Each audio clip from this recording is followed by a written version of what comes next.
meeting on the draft drought emergency regulations for the Scott and Shasta river watersheds. We also have several staff members here with me working behind the scenes to make sure everything goes smoothly. As a result of the COVID-19 emergency, this workshop is being held remotely via Zoom, as you know, and we are recording this meeting's audio and video, and we'll make the recording available on our Drought webpage after the meeting. And this meeting is being held in accordance with the draft emergency regulations that were released last Friday, July 16th. And this is an informal stakeholder workshop without a quorum of State Water Board members, and the board will take no formal action. Okay, next slide, please.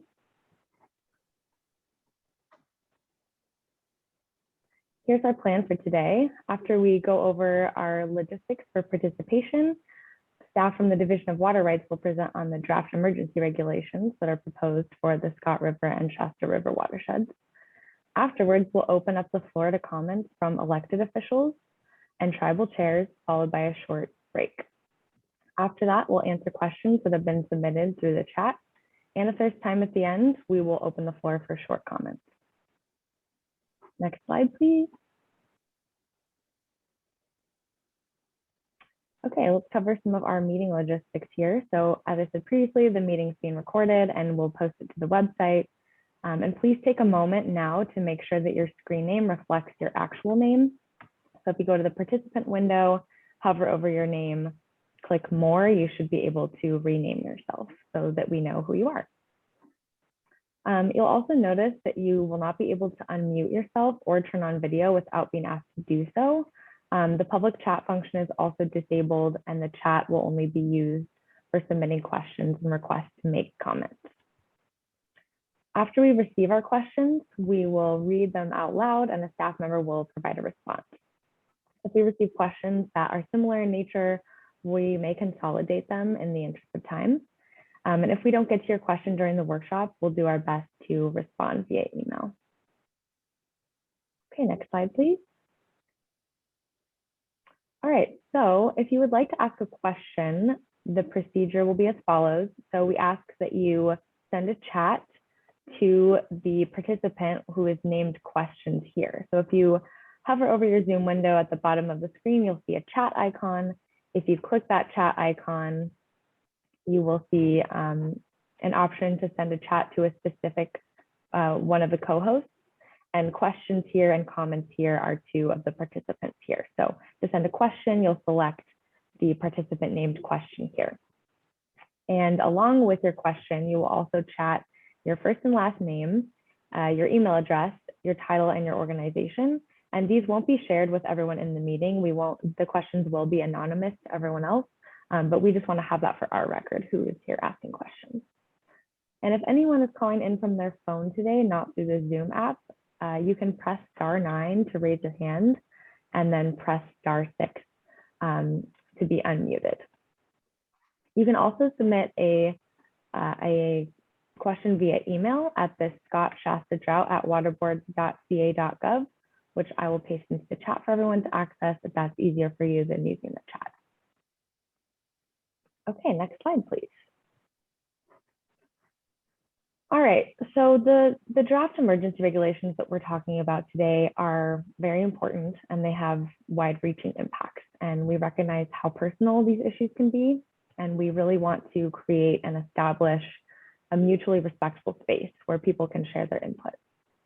So to help us accomplish this, we have some ground rules for the meeting. Number one, keep in mind this is a public discussion. We're all here to listen and respect the questions, perspectives, and ideas shared by others. Number two, we want to listen actively and with an open mind. We can better understand other perspectives when we try to see things through others' lenses. And it's also possible to respect others' points of view without agreeing with them. Number three, we ask that everyone who participates today stay on point and respect time. So keep your questions and comments to the point and try to be as brief and direct as you can. Okay, and with that, I'm going to turn it over to Deputy Director Eric Ekdahl to get us started with the presentation.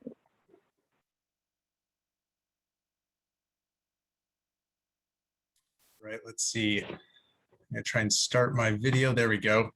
I wanted to first off welcome the participants today. We have, I think, over 150 people on the Zoom call right now. That includes staff, it includes interesting parties, it includes stakeholders, water right holders, diverters, and other public agencies. And just a note of thanks for taking the time today to spend it here and to kind of engage in this discussion. The presentation that you're about to see has a couple of key parts to it. We're going to go through the emergency regulation draft that's currently out there. We're going to go through an overview of the emergency regulation adoption process. We'll hear from the Department of Fish and Wildlife, and then we want to spend most of the time soliciting comments and listening to stakeholder feedback and input. Just a quick note that, this is a listening session for us. And while we do have a draft emergency regulation out for public comment, we are still early in that process, and we want to hear ideas and feedbacks and approaches that we think and you think might be productive and helpful in trying to meet the goals that we'll talk about in a moment. The goals themselves are specifically focused on maintaining flows in the Scott and Shasta River to protect some critically endangered or threatened salmonids and to preserve kind of the ecosystem and habitat that they need and use to migrate and spawn. We'll get into the details of those in a moment. The other high level point that I'd like to make is that we do want this to be a conversation, and nothing in the regulations is set in stone. Although at the same time, I don't want to imply that the regulations are so broad and open-ended that they might go away entirely. We have a proposal on kind of on the books, and we're here to talk about that proposal, but we're also open to other approaches, including voluntary approaches, voluntary engagement, locally derived actions and efforts that could be as productive or more in terms of accomplishing the goals of what we're setting out to do. And so with that, again, thank you. And note that the written comment period closes for the draft regulations on July 23rd. And we encourage folks to listen to what we have to hear, listen to what we have to say today. We want to hear what you have to say today, to incorporate the comments and feedback that you hear, and to submit written comments to us promptly, recognizing that that's not a lot of time, but we do want to be able to kind of iterate and enhance and make the draft that we have out better for future use. And so with that, I'll turn it back over to, I believe it's Anne-Marie Ori or Molly Williams to continue the meeting. Thank you. Yeah, thank you, Eric. Good afternoon. My name is Anne-Marie Orr, and I'm the program manager for the Water Quality Certification and Public Trust section at the State Water Board. We have a lot of information to cover today, so I'm not planning to restate what we went over at the July 1st meeting, and that meeting was about potential Scott-Shasta drought response actions. But I do want to briefly review the topics that we presented on that date and direct you to access our presentation, which is recorded and posted on our website at the web address located at the bottom of this slide. The topics that we covered were, we discussed the severe drought conditions and the governor's May 10th drought proclamation, and the risk that this drought poses to fisheries.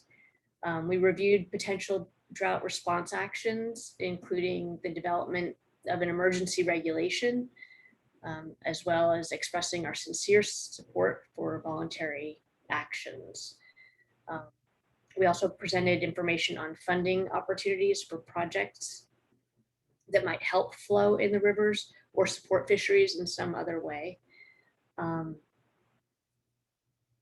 And yeah, as I mentioned, we have the recording of that meeting posted on our website. Next slide. So I'd like to go through the draft regulation and explain the general intent and meaning of several sections. For your reference, the draft regulation is located on the website at this web address in the header bar of this slide. And since we're going to be moving through this presentation rather quickly, we have the code citations in the header of each slide as well. So it will serve as a crosswalk if you want to follow along or refer back to the draft regulation. But by way of overview, the draft emergency reg has specific flow requirements, which incorporated CDFW's recommended drought minimum flows. It also includes a prohibition on inefficient livestock watering. There are also 4 different categories of exceptions to the regulation. There's an exception for non-consumptive use, minimum health and safety needs, minimum diversions for livestock watering, and for voluntary flow actions. There are also reporting requirements related to curtailment orders and information orders and penalties for non-compliance. Next slide.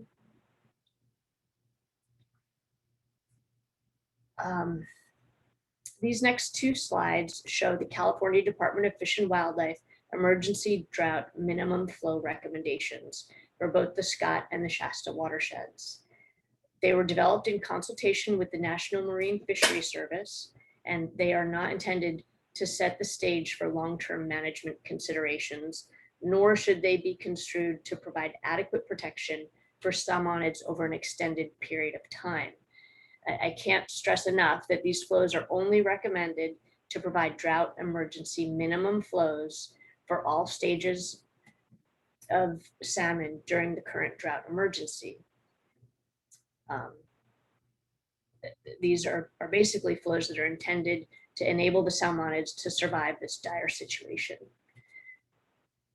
The way this reg is drafted, the Water Board may issue curtailment orders upon a determination that flows are likely to be reduced below the recommended minimum flows on this slide for the Scott River. And next slide, please. And then on this slide for the Shasta River. I also want to note that there's some flexibility built into the regulation, whereby the Water Board may determine not to issue curtailment orders or to limit the issuance or suspend previously issued curtailment orders based on a notification from the Department of Fish and Wildlife or the National Marine Fisheries Service that the target species and life stages that the flows were crafted to protect are not present at the time anticipated. I'd also like to note that shortly before we released the draft regulation, we received alternative flow proposals, and though they're not included in this presentation or in the draft reg, we are considering those recommendations. Next slide. Curtailment orders to meet the drought emergency minimum fisheries flows in the Scott and Shasta River watersheds will be issued taking into account the water right priority in groupings from lowest to highest priority. I also want to note that groundwater diversions are included in the prioritization due to the interconnectedness of these 2 sources. And if you'd like to review the specific prioritization detail, please see the draft reg at section 875.5. Next slide.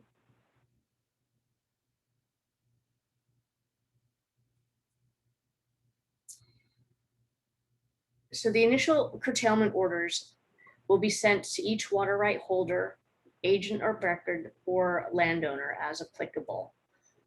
All the notices regarding curtailment orders will be announced using the Scott and Shasta email subscription list and the web page that's listed on this slide. We strongly encourage you to sign up for this email subscription list, as we'll send all drought notices and updates regarding curtailments to these subscribers. Next slide.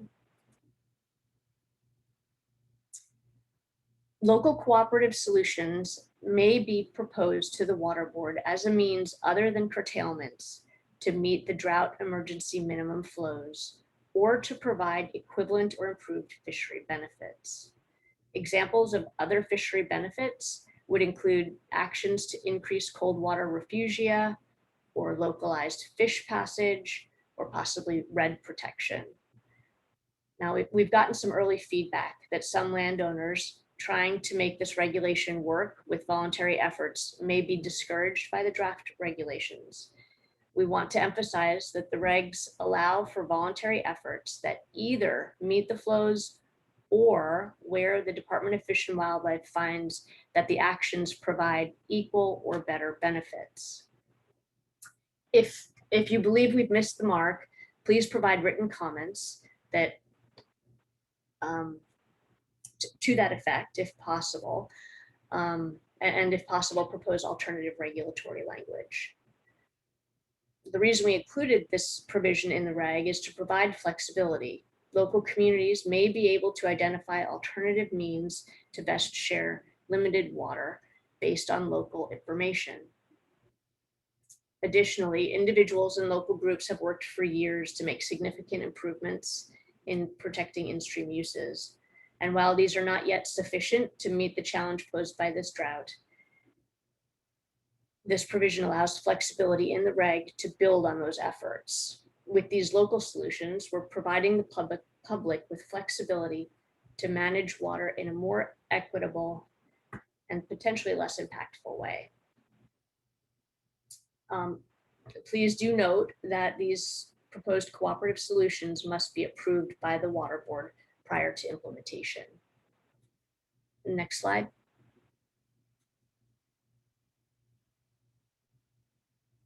Proposed section 875.2 allows for limited diversions to meet minimum health and safety needs, no matter what the order of priority is. For the purpose of this regulation, minimum health and safety needs refers to the amount of water necessary for prevention of adverse impacts to human health and safety, for which there is no feasible alternate supply. There are several categories of health and safety needs, and these include indoor domestic use, which would be drinking, cooking, bathing, etc. Energy sources that could affect grid reliability, fire prevention needs, air quality protection, the prevention of public health or safety threats as determined by a public agency, or other uses necessary for human health and safety, which can be claimed by following the steps included in the regulation. Next slide. Proposed section 875.1 clarifies that non-consumptive uses are not required to curtail water use. This would include direct diversions solely for hydropower use and which have no storage component. Water rights that are dedicated to in-stream uses for the benefit of fish and wildlife, approved substitutions of releases of water. For example, if someone has access to cold water that can be put in stream to replace the diversion of warmer water, that might qualify as an acceptable solution or substitution. And there may be other direct diversions for non-consumptive uses that aren't mentioned here, but all water users that want to qualify for this exception have to file a self-certification with the Water Board that explains the non-consumptive nature of the diversion and certifies that it doesn't decrease downstream flows. Next slide.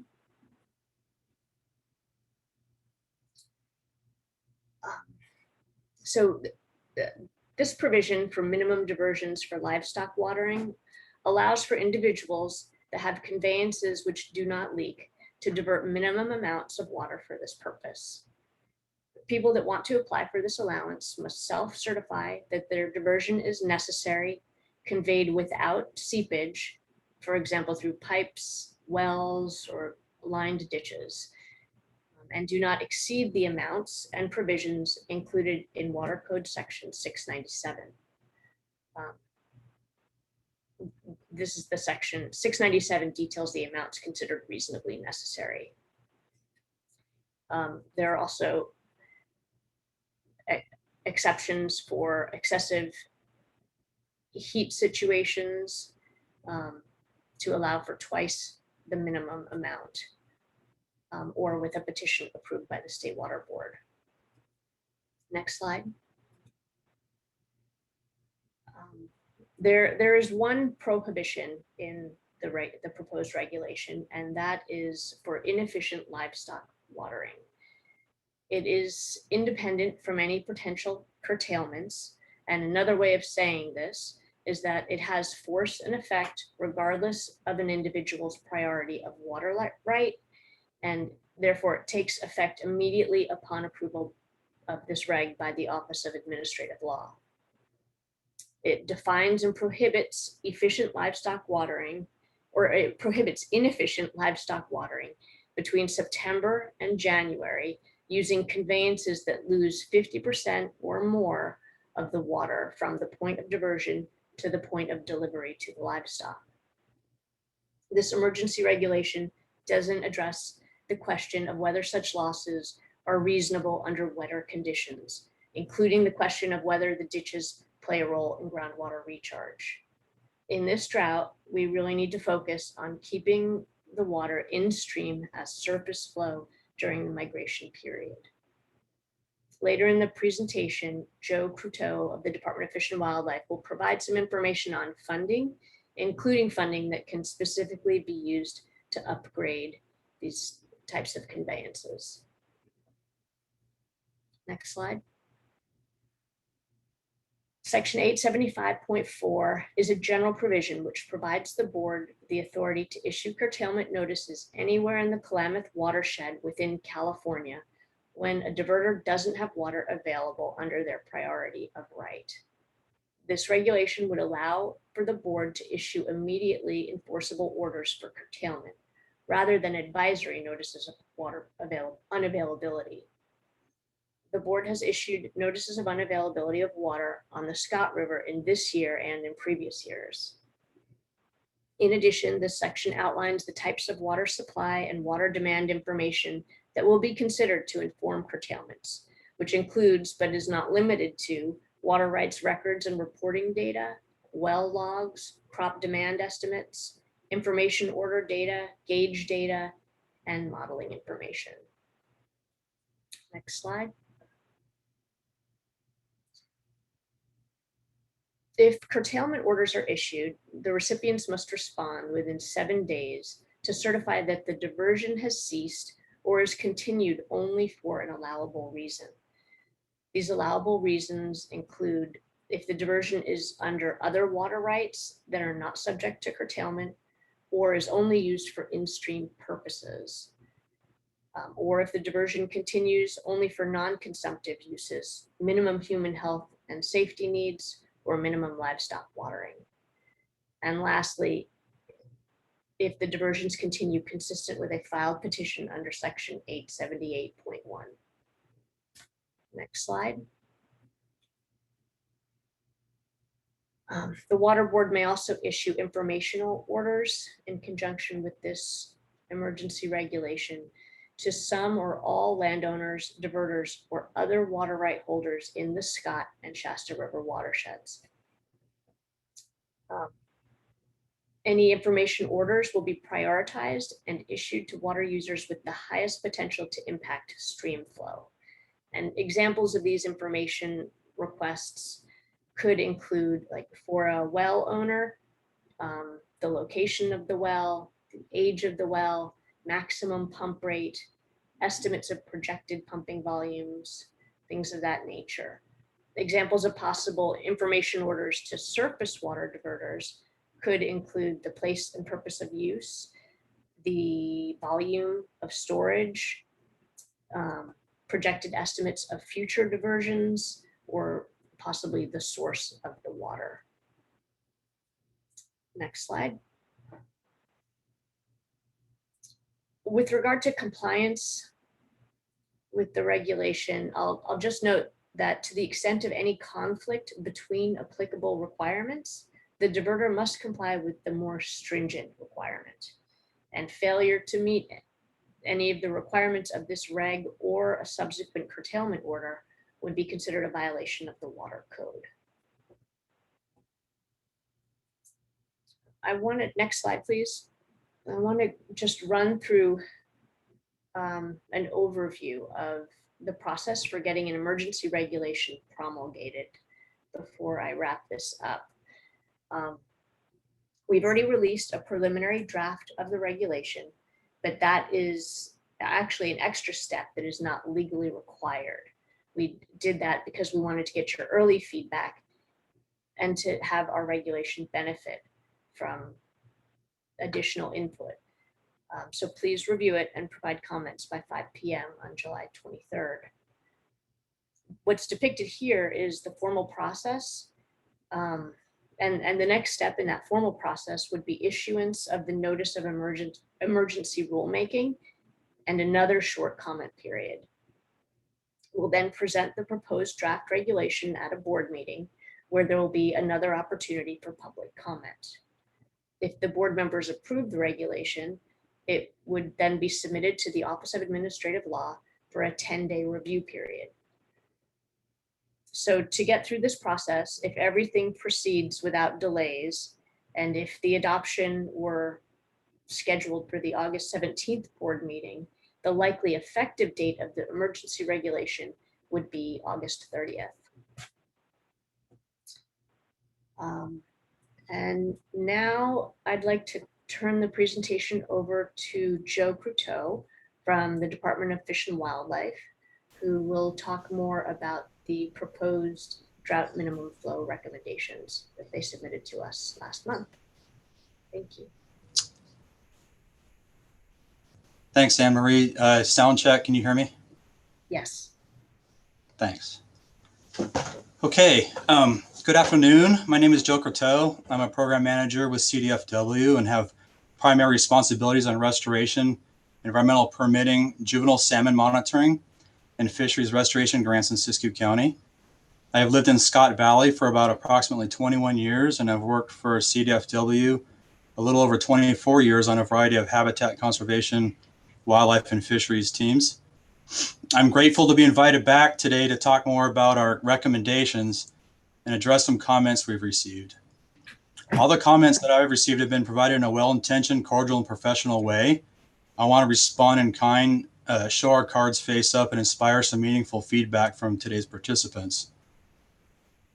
We want to restate again that our recommendations were submitted to help salmon survive this drought emergency and should not be construed as setting long-term flow objectives. We acknowledge that the Shasta and Scott rivers have different water inputs and management. Our goal today is to be transparent and listen to you.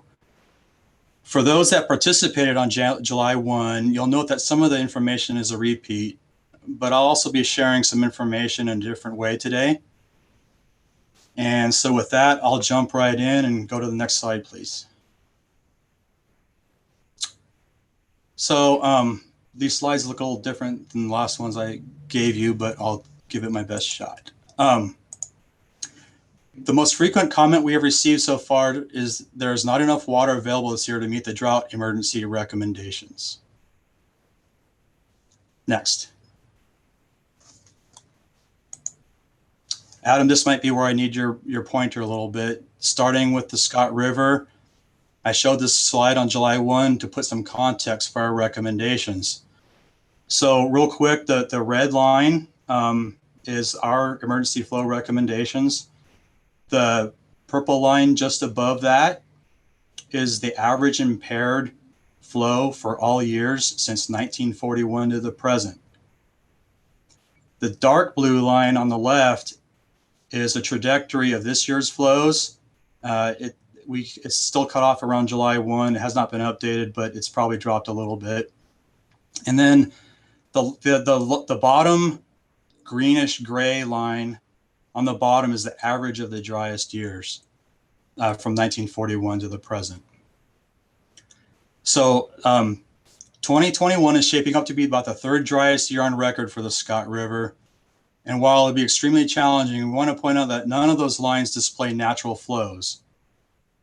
Those impaired flows, particularly the average of the driest year line, should not be cited as a reason we cannot attain the drought emergency recommended flows, because that's an impaired flow, acknowledging that this is a bad year. So there's some comments I received before about that being a natural flow, and that's not.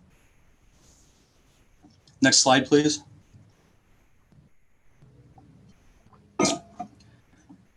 This graph is a little busier, so I'll try to walk us slowly through it. Moving on my notes. So on July 1, we showed a table that expressed average September flows and compared pre-1980 to post-1980 conditions. It was a simple table that inspired some questions and some contention that we weren't considering other factors like climate change. Today, we want to show you the same situation in a slightly different way. So just for starters, Adam, the blue line represents the daily flow from 1942 to 2020 at the Scott River gauge, converted to annual volume, and then plotted from most to least.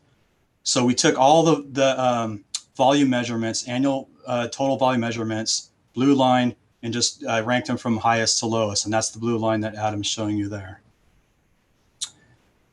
The red bars represent mean September flows from 1980 to 2020.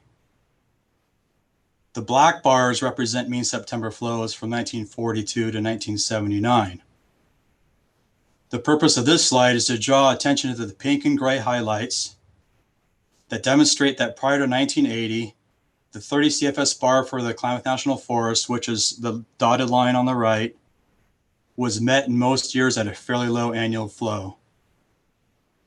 Post-1980, the 30 CFS bar has only been met once with a very similar annual flow. Having said that, I do want to draw your attention to the circle I drew on the right, where I acknowledge that we're probably at the lowest percent annual flow, and bottom three probably, and that we don't have a good track record in these types of years. Also worth noting that most of the worst years have happened post-1980 if you look at the red bars. And so we are likely in for another rough adult migration unless two things happen this year. One, we get some help from the former precipitation. And two, we significantly modify how we extract surface and groundwater until things get better. I want to come back to my original point made on the purple arrow that's pointing in two different directions, that since 1980, even in normal water years, we're not meeting our adult migration goals when in the past we were able to. So even in normal water years, we're still not getting to the 30 CFS, and we were able to in earlier decades. Next slide, please. Moving over to the Shasta River, we displayed this graph on July 1. The unimpaired flow, Adam probably again, is the green line is an estimated unimpaired flow that would be without any water diversions or extraction at all. This is a model number estimate from DS 2007 with known inputs at an upper basin gauge. The blue line is an average daily flow for the specific dates for the entire period of 1933 to 2020 in the Shasta River, measured at the USGS gauge Wairika. This is the flow that has actually happened. We call it impaired to highlight that a significant amount of water has been removed, stored, or impounded. DFW's recommendations in red represents our recommendations. The only deviation we made from McBain and Trush in 2014 was in May, where we reduced it from 70 CFS to 50. The black line represents what we've seen to date this far. And the pulse flow, I want to acknowledge that with a little bit of effort for a few days, we were able to get some water transferred down even in this dry year at 50 CFS down to the gauge. We want to point out the pulse flow had occurred in late May at the request of the agencies. We were able to coordinate enough voluntary flows to achieve the recommended 50 CFS flow. Unfortunately, it was not sustainable to lean on just a few landowners, and then the flows dropped out to historical lows. We are concerned that if action is not immediately taken to secure emergency minimum flows, then oversummering juvenile coho and migrating Chinook will face nearly uninhabitable conditions. Next slide, please.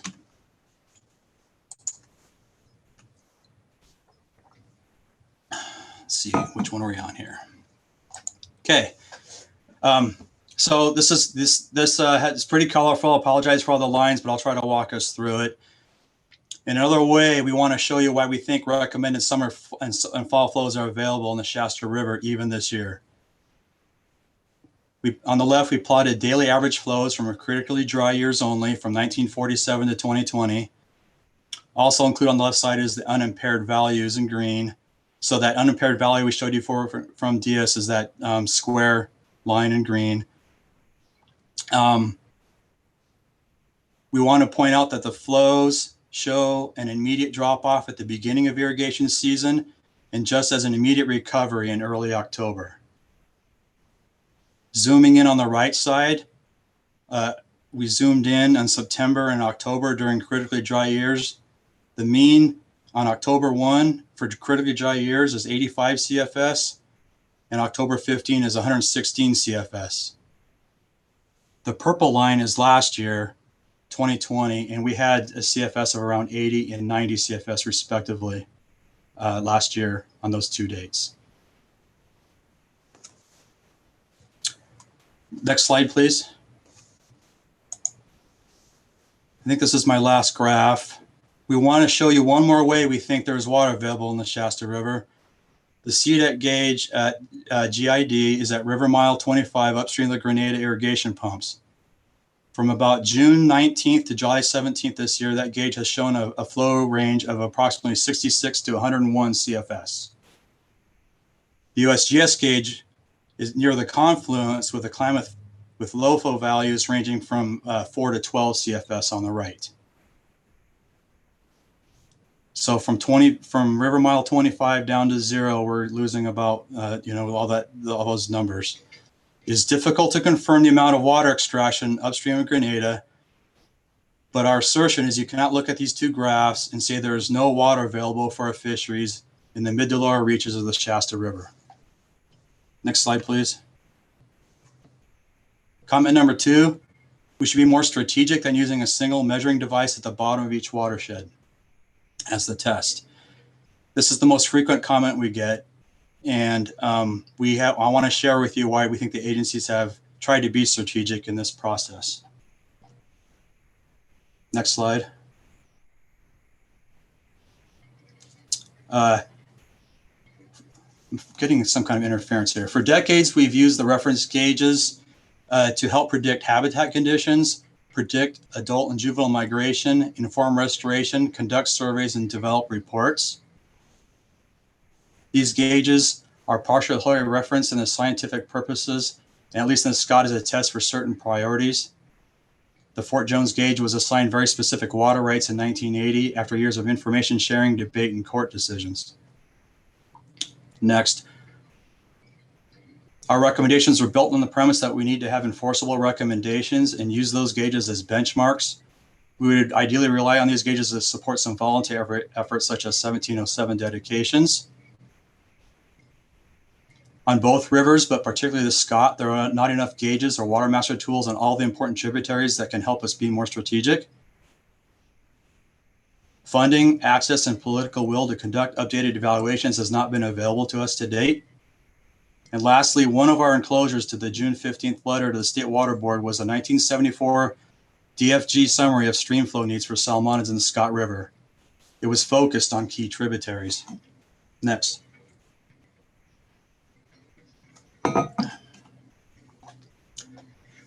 Want to show you how we thought about our fall recommendations.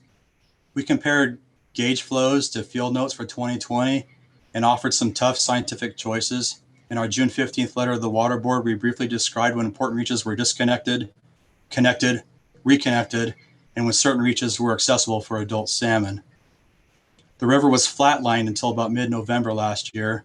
We got a small storm event that helped connect Shackleford to the main stem for a few days. It then flatlined again until mid-December. Anticipating that 2021 will look a lot like 2020, we offered what we considered bare minimum flow requirements for migrating adult salmon in the Scott River. Next, please. We also want to point out that we had other information available to everyone. In response to the 1970 Scott River petition and informed the 1980 Scott River adjudication, CDFG staff summarized Scott River basin conditions for salmonids and provided provided minimum flow recommendations in the main stem and key tributaries. It's kind of hard to see on that sheet there, but they set up tributary profile stations, flow measuring stations, and thermographs on the Scott main stem and key tributaries. Next. The blue line got dropped on that one sheet, but anyways, the results were a summary of summer rearing flow recommendations and minimum stream flow recommendations by the month of for the Scott River Basin. I would like to point out that we contemplated this most recent investigation in the question, how much do fish need? Before I move on, I actually tried to highlight a couple of things here. That blue circle should actually show up on rearing summer flows. And if you look on your left, you'll see all the streams we were thinking about in the 1970s prior to the adjudication. And then if Adam, you can help me navigate to the table on the right, go to August and September and July, and the bottom line is the Scott River stream gauge, and go all the way down to the bottom. You can see the flows that were recommended back in those days. Compared to what was recommended back then and what we think we're recommending now, we think we're being reasonable. Realizing this study was dated and in response to concerns that we needed an update, we contracted with Normando and Associates in 2012 to develop flow study designs. The public meetings for this process turned into fairly unproductive protests, even though we were trying to develop a more strategic or surgical approach to the Scott River flow needs. All the plans that were developed were posted on our website in 2013. They're still available if we want to have a serious discussion about being strategic. That was 8 years ago. We need to figure out something immediately for 2021. All of this is to say we considered other scientific possibilities and opted to recommend a stream gauge measurement at Fort Jones Gauge as a barometer for upstream watershed conditions. And again, I think we think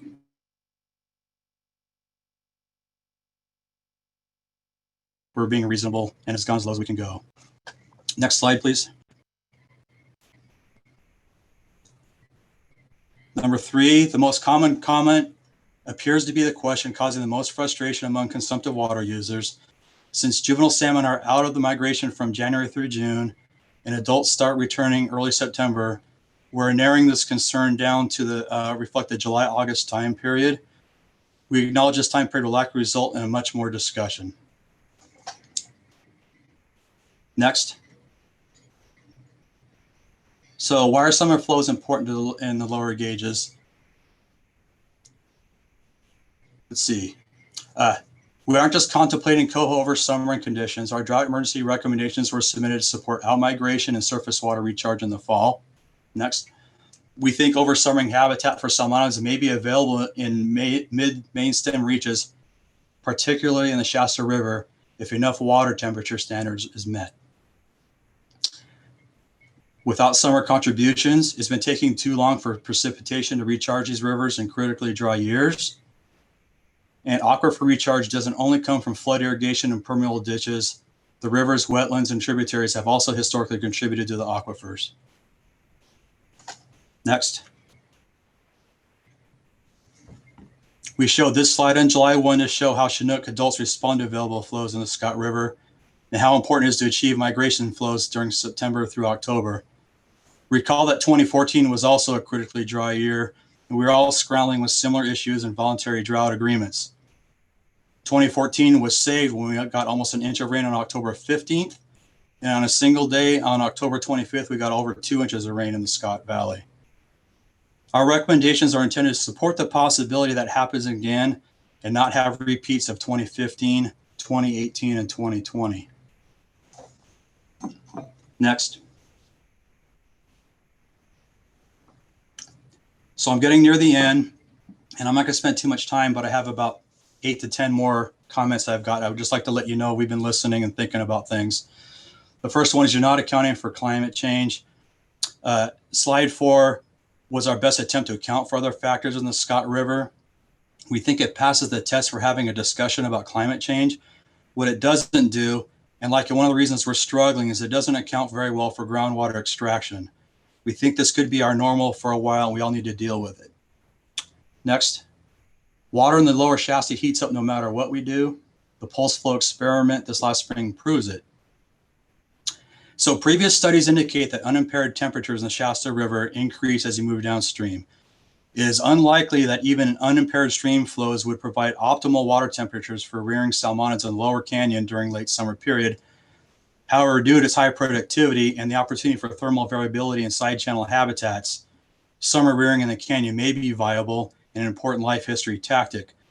We also want to point out that the post flow should not be characterized as some kind of water quality experiment. It was only intended to provide a last chance opportunity for juvenile Chinook salmon to migrate out of the system. Next. Another comment I get is we need to look farther back in time.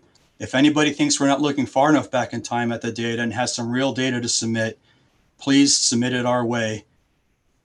Stories about what it was like 120 years ago can be topped with stories from centuries ago, and it doesn't help this current conversation. Next. The agencies are looking too far back in time is another comment. This is a more legitimate comment that we receive because we may be looking too far in the past and the climate is changing. As I stated, we tried to get more updated information in the last decade, but it was met with intense opposition and we were stuck with a bunch of plans stuck on our website. We are still interested in moving forward, but we need some partners.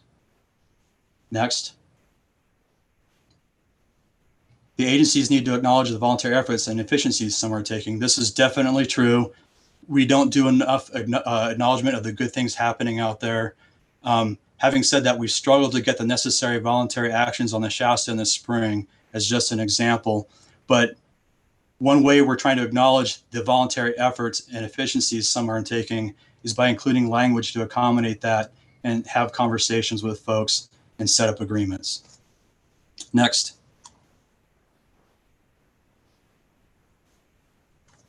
Fish made it last year and will again this year. They're more resilient than you give them credit. I think this is generally, we underestimate the resiliency of species. Our coho salmon have showed that they've been pretty resilient over these last couple of decades in dry years. We've also shown that if you have 1 or 2 bad years, you can knock them down really fast. I will say also in response to this that the Chinook salmon in both systems are declining at a faster rate than the Klamath Basin as a whole. And so even though they are resilient and they made it last year, we feel like it's too risky to keep hoping, hoping Mother Nature will bail us out. Next. Your minimum midstream recommendations are too low. We've gotten a couple of comments like this. We have reminded folks that what we're recommending here are not long-term flow setting objectives for both basins. We're trying to find a minimum value for this year to at least get our fish able to survive this drought season. Next. Permitting through the agencies is cost and time prohibitive and gets in the way of restoration. Compared to the comments I've gotten, I put it down here nicely. We agree that permitting is not an easy thing to do with agencies. We don't actually enjoy asking for more information and taking time to get things done. So we've done things like set up a cut in the green tape initiative that we have staff working on to streamline permitting processes. We're trying to do more things online. We're open to pre-consultations and we're doing the best we can to accommodate this concern that I've been hearing since I got here. Legitimate concern. The last one here that I could squeeze in here is that this is not a good year to put an extreme burden on legally irrigated agriculture. I would say that my response is we've been dealing with this since I've moved here. It's been an ongoing struggle.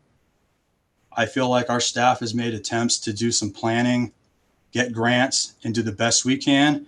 And if not this year, when would be my last sort of input on that. So one more slide to go for me. Some last thoughts. We think we've provided recommendations that we can go as low as we can, and we are being reasonable. Next. We really want to point out that staff are interested in avoiding potential future listings for any other species out there.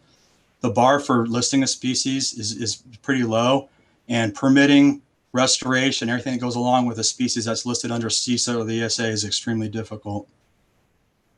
The third bullet is we're looking at all life histories of several species to maintain stream function. And then one more, I think. We are interested in implementing cooperative solutions that have equal or better conservation values, like Anne-Marie mentioned. What we're looking for are measures that are specific, agreements that are specific, they're measurable, achievable, they're relevant, they're time-bound and enforceable. So I'm hoping we have a more discussion about that today and learn how people can engage our agency and develop voluntary agreements. We think that opportunity is out there, and we think there's some water available to help us out. So that's it for me, Anne-Marie. Thank you. Oh, wait, I have a couple more slides.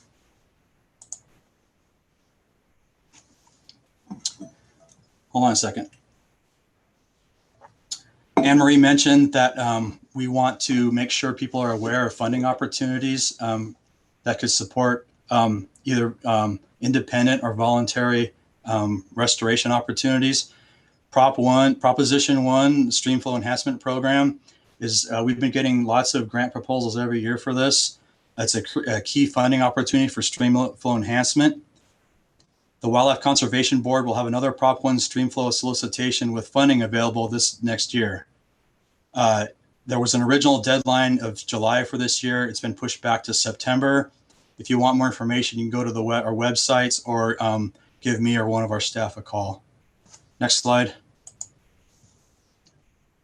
This is just a large list, and you should, if you're interested in pursuing grants, you should be familiar with this website. We can get you this screenshot.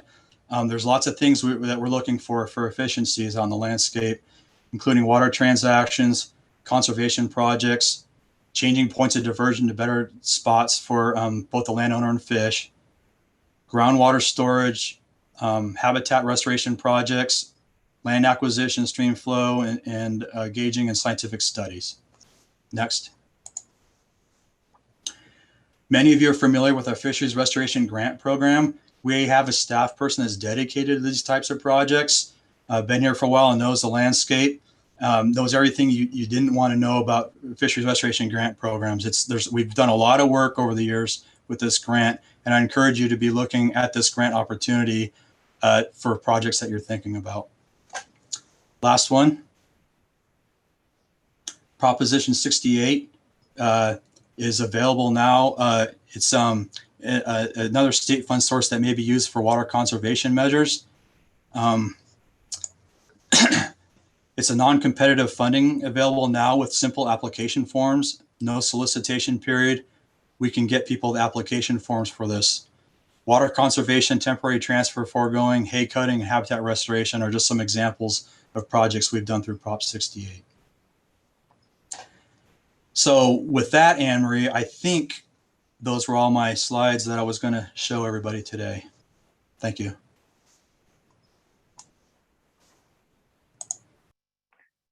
Great. Thank you, Joe. And thank you, Anne-Marie. We're now going to transition into our short public comment period where we will hear from any tribal leaders or elected officials that are here on the call. So once again, you can send your virtual speaker card with your first and last name, your email address, your title, and your organization to the comments here participant in your chat window, letting us know that you want to speak. You can also press *9 to raise your hand, and we can let you know that you can press *6 to be unmuted when prompted. So we are going to go ahead and start with Chair Frankie Myers, and I will go ahead and ask you to unmute yourself, and you can go ahead and speak. Ayukwi Naknau, Frankie Myers, Vice Chairman for the Yurok Tribe. Thank you for giving me an opportunity to speak here today. I first want to say that as a tribal government, we don't make it a practice of making public comment during these times. However, given the severe drought and the high importance of the Shasta River to our senior water rights and our way of life and the health and safety of our people, the tribal council felt it necessary and appropriate for me to make comments during this session. And I will try to keep my comments brief and that of the Yurok tribe and not my personal comments. I want to thank the Water Board for moving forward with these emergency drought regulations. And I want to say that we fully understand that this vehicle we've been on has been heading towards this collision for a very long time. And as a community, as irrigators, as tribal communities, we've had plenty of time to prepare for this drought. We've had every opportunity to work together and to take voluntary measures so that when we ended up in a moment like this, we would be prepared for it. We have not done so adequately. We have not taken the measures necessary to prepare either our salmon population or our communities to be as resilient as we once were and what we need to be in order to face this drought. So instead of slowly applying the brakes and preparing for this crash, we are now at the point where we are having to pull the e-brake and make an emergency stop, which isn't comfortable for anyone. I understand that. But many, many years ago, before there was any irrigation on the Shasta River, there was a free-flowing river that had abundant salmon runs. Those abundant salmon runs fed our people and our way of life, and those abundant salmon runs are what we negotiated in our treaties and what established our senior water right.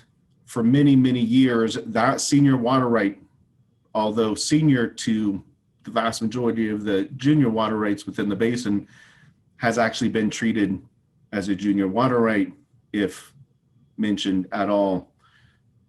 These regulations are the bare minimum needed to maintain the transfer of energy from the ocean to inland through the salmon. We are happy that we're moving in this direction, although we understand that not everyone will be so. But we have to. We need to make emergency changes, and we need to ensure the rivers have the bare minimum water in them for our tribal trust species to be able to spawn so that we can continue to exist. I would take this as a moment for all of us to think about our actions, our personal actions, our endeavors, and look towards the future as a time where we need to make a much better stride and much more efficient uses of our water and our resources, and look at restoration on a scale that will actually be effective so that we're no longer having to have these emergency regulations put in place. I know I've gone over a bit and want to thank the board for hearing me out. Of course, we will continue as we do with our government-to-government consultation, and we'll be submitting written comments here by the deadline, and would implore for them and you all to continue to work towards better use of our water, more efficient use of our water, and coming together as a community to look at not only the Shasta River, but all of those rivers that maintain our way of life for us. Welcome. Thank you so much for that, Chair Myers. Appreciate your input and for being here today. Next, I'm going to have Chair James from the Yurok tribe as well. I'm going to go ahead and request that you unmute yourself. Hello, can you hear me? Okay, thank you. I hope I get your name right, Mr. Courteau. I appreciated your presentation. You know, one of the last meetings I went to, you know, I dropped a number, which is 480,000. And that's the amount of years that it took our fish to develop the genetic codes that live in the specific streams and the creeks in the waterways of the Klamath Basin. We don't have another 480,000 years to redevelop our fish. To me, it's a no-brainer. You know, it's a really simple. I've had a chance to review some of the new regulations, and I applaud you. It's really long overdue. My main question for the board would be enforcement. It's great to have rules and regulations, but if there's no enforcement, if there's no teeth to the consequences of violation, then they're really useless. And I would implore you that not only do we need these regulations and these emergency flows, like I said, to me, it's a no-brainer. You can replant hay for the next year. You can truck in water. You can do a lot of things to come to the conclusion. I started laughing when in part of the presentation where there seems to now be a correlation between groundwater and surface water. I mean, where do you think the water is coming from? There's only one source of the water. So to me, it's like, you know, to say that they're two separate entities, you know, is sort of ridiculous. I don't mean that in a demeaning way, but you know, it just sounds really ridiculous when you stop to think that the water is only coming from one source. Like I said, the big thing, I think there's some loopholes that, you know, that need to be addressed, like Vice Chair Myers said.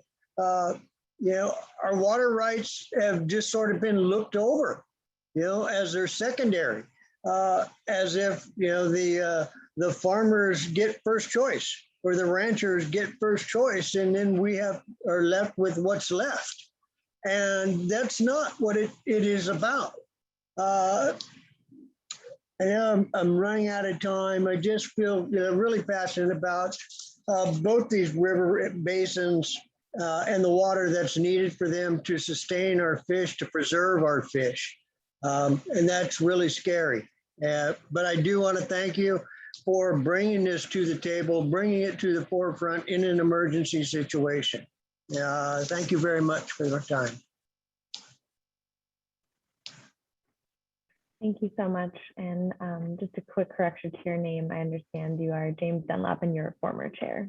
So thank you very much for your comment. In the interest of time, we're just going to keep moving through our speakers list here. So next, I'm going to ask Chairman Buster Atterbury to unmute.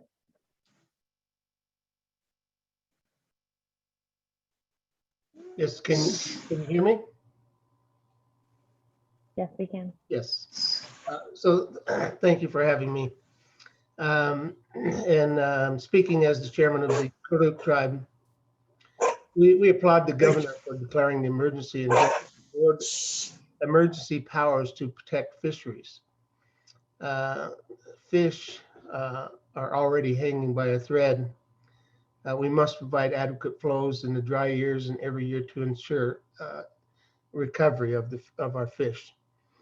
The Scott and Shasta rivers are dewatered in most years by unregulated groundwater use. These regulations must hold illegal water users accountable. The way to do that is mandating gauges in the appropriate areas. So speaking as a Kuruk tribal member, on a personal note, the fish here along the river with the Kuruk people and all the people that live along the river has been a way of life, a culture, same as farming. And I was involved in the first agreement with Secretary Sally Jewell, and during that agreement, I said that we would need to find a way to coexist, that farming is just as important as the fish. but what we have to realize that the fish are just as important as the farming.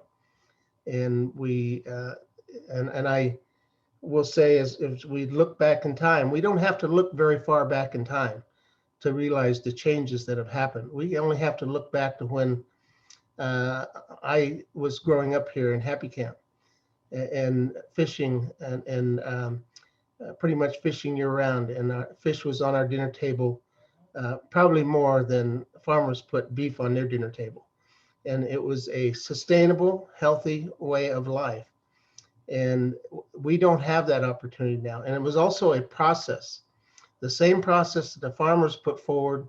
So their kids learning a process of hard work, of feeding their livestock, of that culture, that way of life was the same down here. Sure, fishing might have, people look at it as recreational. It wasn't recreational for us. While it was still fun, it was a way of life, but it was hard work. And we not only fished for ourselves, but we fished for our elders. We provided for our elders. We had to clean the fish. It was a way of life, a healthy way of life with a healthy, sustainable food source, and we need to get that back. Yoato, thank you for having me. Thank you very much. Okay, next we're going to move on to Vice Chair Robert Super, also from the group. You should get a notification asking you to unmute yourself.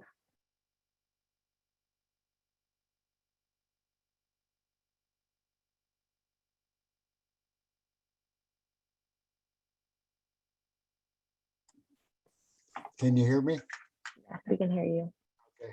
Yeah, I'd like to say too, like Lester was saying, that we need to make sure that the agricultural process is not, they're not overdoing what they need to do. We have in the past 4 years ago or more, we were letting the salmon go through. We were only getting the salmon for our ceremonies, and the rest we were letting go through so that they could survive and spawn. And so, like we would say that if we give up a little, if the farmers could give up a little too. And another thing that I'd like to say is, when we go to the meetings with the ranchers and the farmers, and we're not just one person as a tribe. We are 3,500 members of our tribe, and I mean, it would be easy for us to contact our members and ask them to go with us to support our what we're doing. And the thing is like I said, we're the culture of our fish. We've always fed our elders and brought salmon to people that couldn't get it.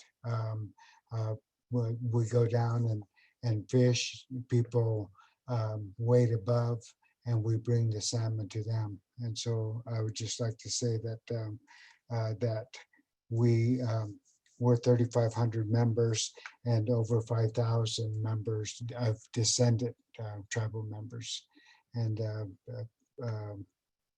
we would all like to make sure that our salmon are always going to be here. And so that's really important for us. Thank you.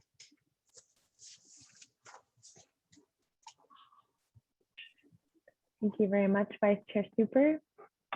We're going to move on to Aaron Hockaday, also of the Karuk tribe. You should get a notification asking you to unmute yourself. Can you hear me? Yes, we can. Good afternoon, board.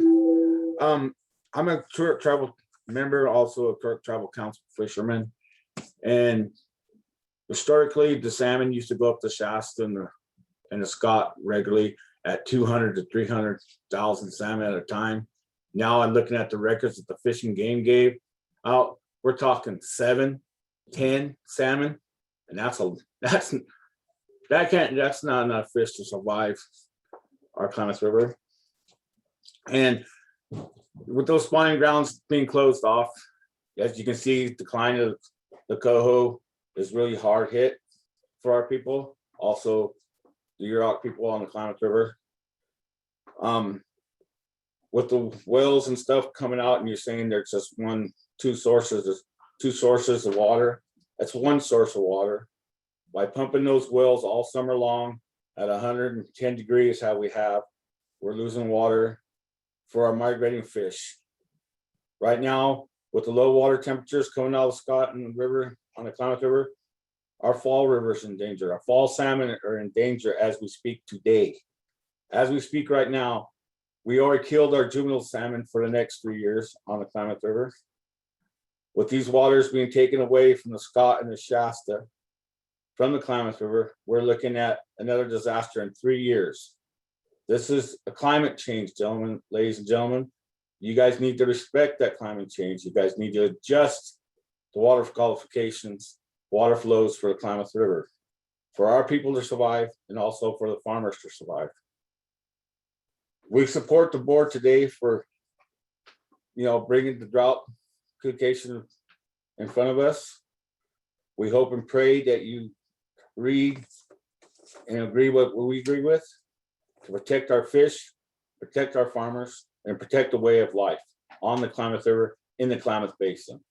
You guys have the power to do it, and it should be done today, not wait 6 weeks down the line when you kill the fall run. Remember, you guys are the ones who control the waters, so you guys are in control of the fish kill. Thank you. Yotwa. Thank you very much, Councilmember Hockaday. I'm now going to move on to our final participant of this section of the meeting, and that's going to be Supervisor Michael Kobseff of Siskiyou County.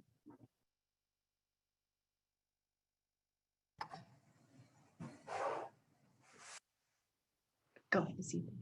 Good afternoon. Can you hear me? Yes, we can. Thank you. This is Michael Kobseff, Siskiyou County Supervisor for District 3. Thank you for the opportunity to make comment today. Siskiyou County is very concerned with the Water Resources Control Board's proposal to impose drought emergency regulations on the Shasta and Scott rivers. And we strongly encourage the state board to work with landowners on a voluntary actions during this 2021 irrigation season and into the future irrigation season. Already irrigators and irrigation districts in both the Shasta and Scott watersheds have decreased deliveries and/or ceased irrigation for days and sometimes upwards of weeks to address drought conditions. Farmers and ranchers have chosen to fallow fields, plant less water intensive crops. Many have sold breeding livestock, which will take years to replace, if ever. Additionally, as the state board is aware, there have been very involved efforts over the last decade through safe harbor and similar agreements to specifically increase water quantity and improve water quality for the Klamath River Basin fisheries in these systems. Yet many of the actions within these agreements have been delayed due to state regulations. Landowners are willing to work with the state board to identify and implement additional voluntary actions which would provide benefits for 2021. But just as importantly, benefits for the entire watershed well into the future. As we have encouraged in the past, such endeavors would be best accomplished by collaborating with a group of water users representing both the Shasta and Scott valleys. The state board should view this current drought situation as an opportunity to more actively engage water users throughout the Shasta and Scott, as opposed to implementing a regulatory scheme that will potentially further decrease collaborative relationships and restrict future solutions. Siskiyou County is prepared to work with the state board to engage landowners, to assist in developing and implementing projects and potential actions throughout the Shasta and Scott systems. We also realize that there is a future opportunity through the Sustainable Groundwater Management Act, which is managed through the Siskiyou County Flood Control and Water Conservation District for both the Shasta and Scott groundwater basins.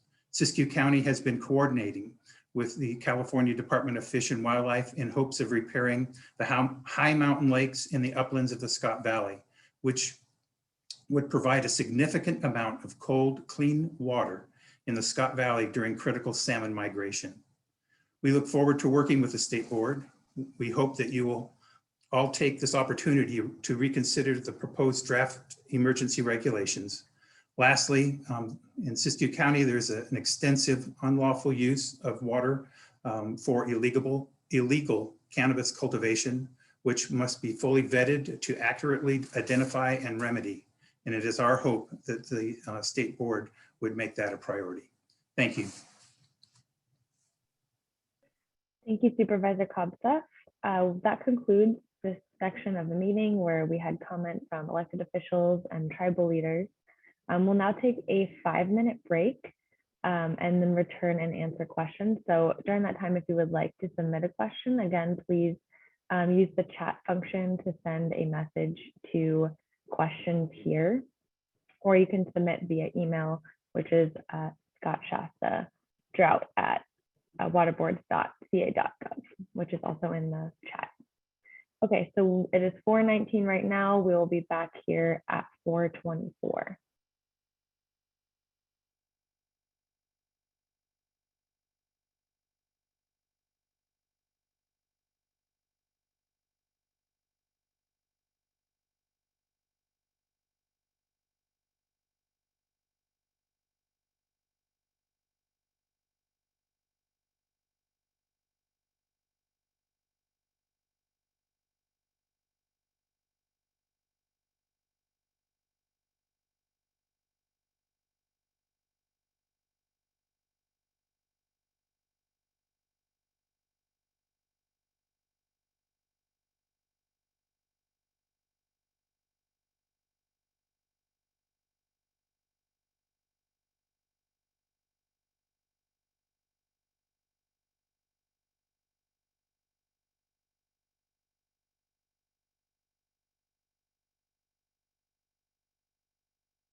Okay, we can bring it on back now. Hopefully people didn't stray too far. And we are going to go ahead and begin our question and answer session. Okay. So the first question, we'll start with our questions about voluntary actions. And the first question is going to be, who has submitted alternative flow proposals instead of CDFW flows, and are those proposals available for the public? And this question is going to be answered by Erin Ragazzi, who's one of our environmental program managers at the Water Board.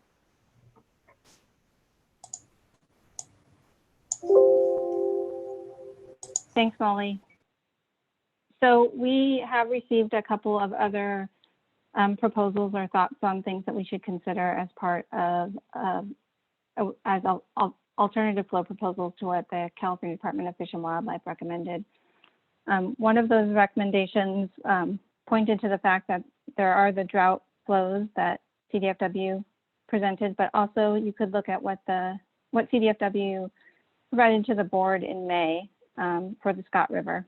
And so that was provided by the Karuk tribe and the Environmental Law Foundation in their petition for emergency rulemaking to set minimum stream flows on the Scott River. Additionally, the Shasta Valley RCB Resource Conservation District has provided a potential recommendation related to flows in combination with temperature criteria. So those are the two other items that have been submitted. We are requesting that when folks submit alternative flows, that they provide data and support for those. So we are following up to get that information if we don't already have it, and taking those items into consideration. And in terms of getting a copy of those, we can't post those directly on our website because of the new web accessibility rules. So if you're interested in getting a copy of those, please email the Scott Shasta email box, Drought email box that we've put up a couple times and we'll continue to put up at the end of the presentation to get a copy of either one of those if you're interested. Thanks, Molly. Thanks, Erin. We'll keep you on the line for a couple more questions here. Okay. Next question is, what authority does the board rely upon for regulating groundwater? So the board relies on our reasonable use authority and the common source doctrine for water rights. I do want to point out there's a difference between the board's permitting authority and the board's overall authority over water. The board has permitting and licensing authority over pre-1914 and appropriative water rights, as many of you know. But other water rights that aren't subject to our permitting or licensing authority are still subject to the broader Article 10 and public trust authority that the board is responsible for implementing.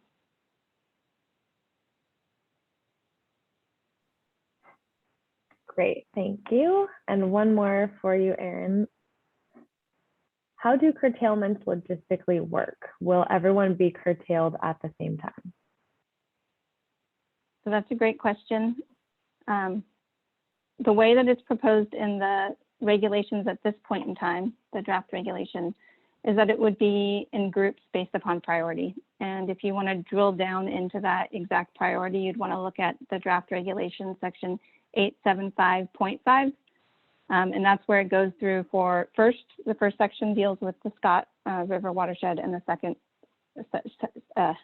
section deals with the Shasta watershed. And we're anticipating that the way it would work is that an initial curtailment notice would be sent out hard copy to those that are affected by a curtailment.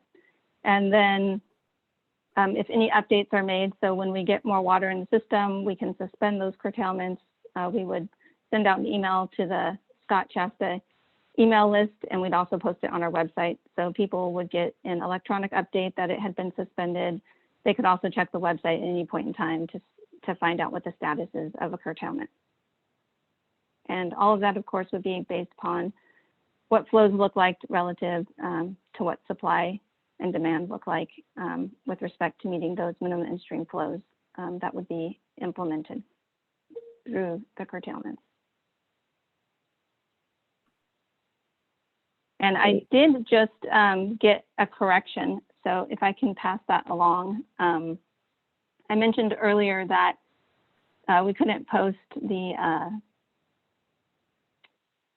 other flow proposals that we got on our website because of accessibility. But the governor's proclamation actually gives us a temporary exemption to the proclamation. So we can post that for some period of time. And based upon that, I'm going to say that we will post both of those items that we've received on our Scott Shasta webpage. So if you're interested in either of those alternative flow proposals, we will put them on our website and you will be able to find them there. Thank you, Eric, and thank you, Molly. Thank you, Erin. We're now going to go over to Anne Marie again. And a question for you, Anne Marie, is how and who would enforce curtailment?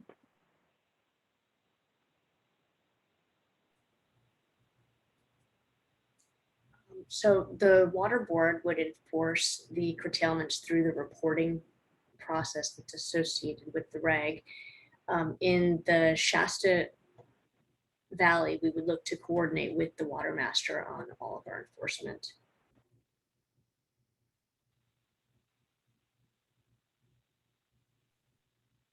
Thank you, Anne Marie. And just a quick update here. I understand that a lot of chats are going to the comments here participant. I understand that it's confusing. I apologize for that. But if you are sending questions, try to direct them to the questions here box. That'll streamline our process and help us get to your question more efficiently. Thank you. And as always, you can email your question to the email address on this slide as well. Okay, next we're going to go over to Joe for some fish-related questions. Okay, the first one is, what fish are you trying to support in August and September with the hot water that flows at this time of year? So thanks. Yes, thanks for the question. I anticipated that question and tried to address it in, I think it was comment number 3 that we, one of the top 3 comments. It's a fair question to ask. I would say that the August-September time period, September is when our adults are starting to return. But to the gist of the question, I think if we were thinking about July and August, there are still over summering coho upstream in the tribs and to the degree in the main stem of the Shasta River. We think that the focus of this question has been why measure and at the lower ends of the streams. So if we're talking about oversummering coho and the fact that there's native trout and potentially steelhead in lower sections, the recharge I was mentioning, and the preparation for the fall run, I could argue that we're actually trying to support all life stages by trying to create a wet system in the summer periods, even if the water is somewhat hot. So that'd be my answer to that question.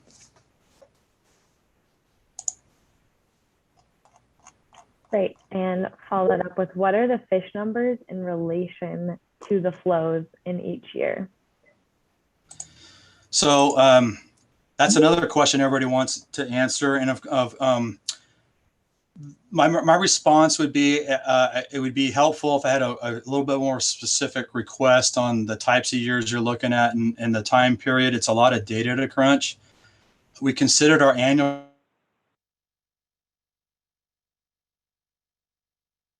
reports, which have some information and willing to share in juvenile runs every year that you can tie to specific years. But it would take some time to compile multiple years of fish data related to water types. But we'll only try to tackle that if that's important enough to move forward on. Thanks.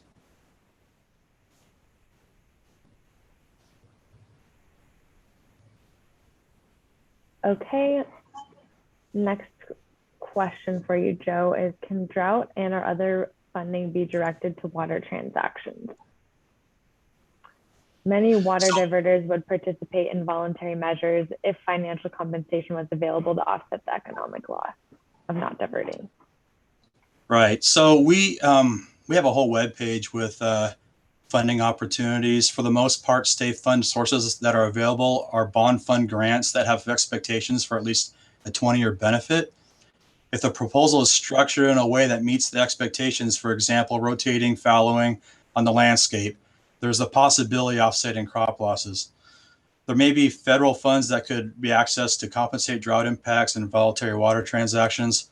We're willing to explore those ideas with landowners.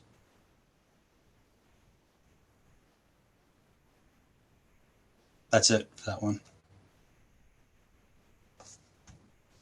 Okay, and we have another question for you on whether voluntary efforts in the spot have helped improve the population of coho salmon's brood years in the past 15 years. Right, and so I thank you for submitting that question. We do want to acknowledge that any projects that enhance habitat, increase water flows in partnership with a landowner always is a benefit to coho salmon. I believe that 2 of the 3 runs are actually doing pretty well. We got one that's lagging a little bit behind, but coho and the Scott River are actually doing better than a lot of other systems in the state, if not the best.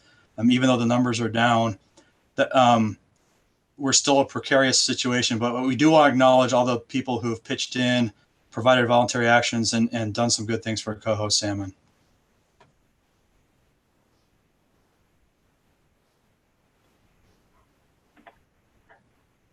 Okay.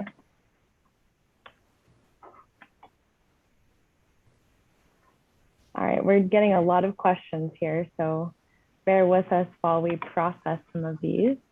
We'll answer one more for right now, and then we're going to switch over to comments to give us a little bit more time to respond to your questions.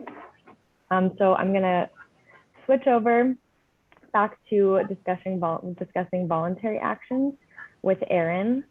And our question, thank you so much, Joe, for answering all of our questions that are related to fish survival. So for Erin, why does the Water Board think voluntary flow proposals will work now? So the board is always interested in voluntary actions. It really does provide a lot more flexibility. If local folks can get together and figure out how to solve their problems rather than the board coming in with its water rights authority and having to do it in a very, direct way based upon the priority system that shakes out a certain way and it doesn't provide the same level of flexibility. We know that some landowners are considering voluntary flow proposals, and we are very interested in working with folks to explore those. The draft regulation has been set up in a way that allows for individual voluntary efforts, tributary specific efforts, and watershed wide efforts. Obviously, a watershed wide effort would provide the most benefit, but we really are looking at trying to allow for voluntary opportunities at a range of different levels. And we believe that a voluntary effort can work just as well as a regulatory one, and that we set up the regulation so that it can be part of the regulation. So I do want to point out that the regulation as proposed could be a sort of hybrid between voluntary approaches and curtailments.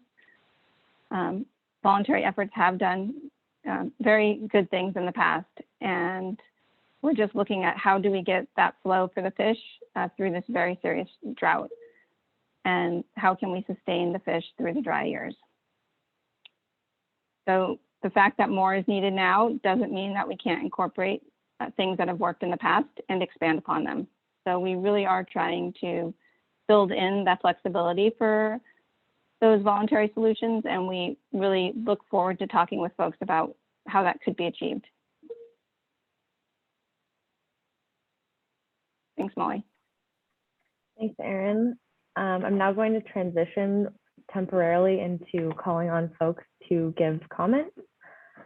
And we have a queue here based on the requests that we've received from folks who want to speak. So I'm going to start with Christian Shearing, and I'm going to go ahead and ask you to unmute, and you can go ahead and speak when you're ready. Okay, I think I've unmuted. This is Chris Shearing, and thank you for the opportunity. I'm with the California Farm Bureau in Sacramento, representing farmers and ranchers up and down the state, including up in the Shasta and Scott River watersheds. I would like to thank, first of all, the board and the staff for the opportunity today, the hard work, great presentation, I thought. I will certainly defer to my local folks up there on the specifics and on strategies and so forth. I don't speak for them with the knowledge that they have. I would say just a couple of things from the statewide perspective, having been through the Russian River process previously and looking forward to other processes perhaps in the Delta watershed. The board just can't afford not to be balanced this year, and the reasonable use tool in particular is a wand that we would hope that you would refrain from waving as much as possible, just because it's so broad, amorphous, and unnecessary from a water rights perspective, in my view. You've articulated a narrow role for the reasonable use doctrine in the Russian River watershed. I thought there was a lot of good discussion there, restricted to absolute minimum health and safety needs properly drawn. With respect to this regulatory package, I don't want to step out in front of my local folks, but I think that you should focus on function and not just flow, and to the maximum extent possible, leave that door open for feasible, and I stress the word feasible, voluntary agreements and actions by individual farmers and ranchers, as well as sort of on a larger scale. Leave that flexibility in there. I think I see stuff in the draft regs that allows for that. So it really becomes, a case of the devil being in the details. And I would say that, that there should be the opportunity to perhaps supplant some of the regulatory flow requirements that you'd otherwise like to have with properly drawn other measures that can kind of work well for the fish, as well as farmers and ranchers that are really looking down the barrel of a gun in this dry year in that watershed. The final thing I'll say is I appreciate the livestock exception that was drawn into the regs, or at least that I saw in the presentation. We will have detailed written comments by the end of the week. But once again, thank you to the board and to the staff in particular for the presentation, for the work up here. And I am hoping for voluntary solutions that avoid hard times for any party, really, in what's otherwise a miserably dry year. So with that, thank you. Thank you so much. Next up is going to be Craig Tucker. You should get a notification asking you to unmute. Hey, this is Craig Tucker with the Karuk Tribe. I appreciate the opportunity to speak, and I do appreciate all the hard work that went into this document by Water Board staff. Two comments I'd like to make. The document talks about protecting flows for life stages of fall run Chinook and coho, but fails to acknowledge spring run Chinook, which were recently added to the California list of threatened species under the California ESA. We don't want to leave spring Chinook out. The Scott and the Shasta are the historic range of that fish, which is critically important to Karuk culture and to fishermen all over the place.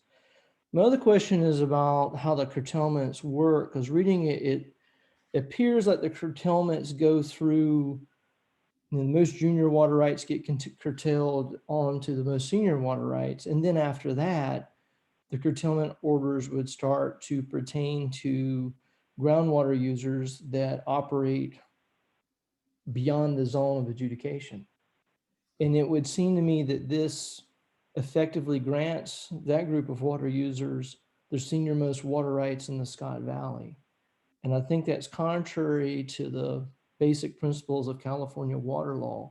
So I would ask that someone correct me if I've got it wrong, but I just think that's a major flaw in the strategy. Those groundwater pumpers, we should go to the guys who drilled the most recent wells, and they should be curtailed first, and then work our way through the adjudication. And that's the sum total of my comments for now. Thanks. Great, thank you so much. We're going to go over to Sari Sommerstrom. Sorry, you should get a notification asking you to unmute. Yes, thank you very much. As you know, I've worked as a consultant and researcher in Scott Valley since 1988, focusing on how and why the salmon and steelhead are functioning in this system. And a lot of volunteer effort has been successful. And we've been striving for getting collaborative efforts for many, many years. And as Joe Croteau just acknowledged, a lot of that has been successful in getting the coho numbers up significantly, with 1,700 returning last fall. But that balance of collaborative and, to me, reminds me of the vision statement that the State Water Board has, which is, quote, "A sustainable California made possible by clean water and water availability for both human uses and environmental resource protection." The state board's charge is to balance all water needs of the state, not advocate protection of just one water need. And the way I interpret this regulation is that you are really going overboard by threatening to turn off basically all water users in the valley for the benefit of one beneficial use. All the beneficial uses are not being adequately protected here. The public trust doctrine also asks for balancing the value and cost of in-stream needs against the benefits and costs of diversions. And because your flow targets really are unattainable based on data that we have from the UC Davis groundwater model, that it is inevitable that you're going to go to the most senior water rights here, including all groundwater. And that is quite a threat and is not reasonable. So I feel your flow targets are unattainable and unreasonable, yet your state water board's mission is to be reasonable. The Sigma plan that the Supervisor Kobseff has already mentioned is extremely important. We've been working on that in the Valley for at least 14 years, trying to come up with a rational approach to dealing with groundwater management and to reverse the impact of pumping over time by superseding that Sigma effort, including the meeting that was supposed to happen at this very exact same time for a final draft by the committee that was then to go to the county supervisors for approval. You're kind of replacing that with a more of a raw brute force tactic and ignoring the collaborative effort that's been going on here for many years of trying to come up with reasonable solutions to groundwater management here. And I feel like you're just abandoning too much of the logical, rational approach that has been here with some good management actions. And please look at the UC Davis model for scenarios of what can be done and actually be accomplished. Thank you. Thank you. Sorry. Our next speaker is going to be Theodora Johnson. Theodora, you should get a notification asking you to unmute yourself. As you call them, people are starting to breathe. Hi, can you hear me? Yes. Yes, this is Theodora Johnson, and I'm a rancher in Scott Valley. And I would really agree with Sari there on this seems to be trying to supersede the Sigma efforts that I've also recently gotten involved with. And I think that we would be really threatening a lot of us. I mean, just for example, if our water gets shut off this year in August, it's going to be really hard on our alfalfa crop that we use to feed our cows in the winter. And it won't just affect the alfalfa this year, it could affect it next year. And if somebody has a new seeding, that could mean crop failure. And, you know, if we can't feed our cows over the winter, that means we may have to sell cows. That has very long-term implications. And at a larger scale for Scott Valley, that everybody has ranch payments and equipment payments and other things that they have to do in order to stay in business. So I just wonder what kind of place we're going to be living in if people are going out of business. That ranches have to be divided up into the smallest possible, parcels and sold. And it's just hard for me to believe that in this terrible drought, that this is the kind of response that we as citizens are getting from our government. I would think that our government should be working for us, not against us. And I guess one last question I would have is if the tribes are being asked to pull their nets from the mouth of the river, to help with fish survival, since we all have to give a little here, or being asked to give a little here. So with that, I'll close. Thanks. Thank you very much. We're now going to go to Nick Joslin from Mount Shasta Ecology Center. Hi, I don't even know how to really follow up that last speaker. I come from a ranching family in the Little Shasta Valley. And I just want to say I echo Kobsef's concern about the illegal cannabis use. It would be nice if the water board could give a little help to the county. But I think really if the real goal is to maintain levels of production, economic growth, lifestyle comforts, and everything ranchers do, but also save the fish, we won't be able to do it because it's impossible. It's time to be honest about the reality of ranching life in the Shasta Valley. It's time to speak of managed retreat. It's time to speak of reducing herd sizes. It's time to adapt to having less water. The ranchers know one bad year takes more than a couple good years to recover from. And now we get bad year after bad year and no recovery during a good year. And with respect to monies to be spent on efficiency projects, per Blair Hart, as much as $80 million has already been spent on restoration, enhancements, and irrigation efficiencies. And yet we've seen basically zero return when it comes to fish numbers.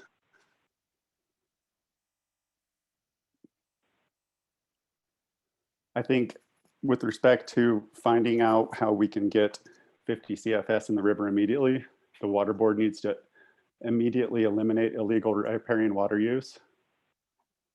They also need to admit that the 1707 process in the Shasta River is probably broken.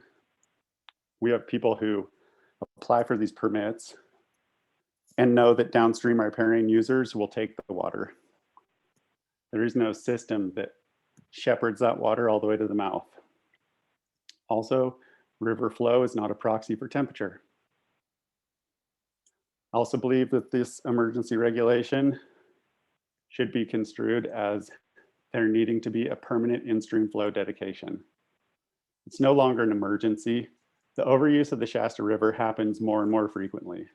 There needs to be a re-adjudication that starts with a permanent in-stream flow. It's not enough to believe that the salmon have it any easier in a non-drought year in the Shasta River. That's apparent in the dropping fish counts. Thank you for your time.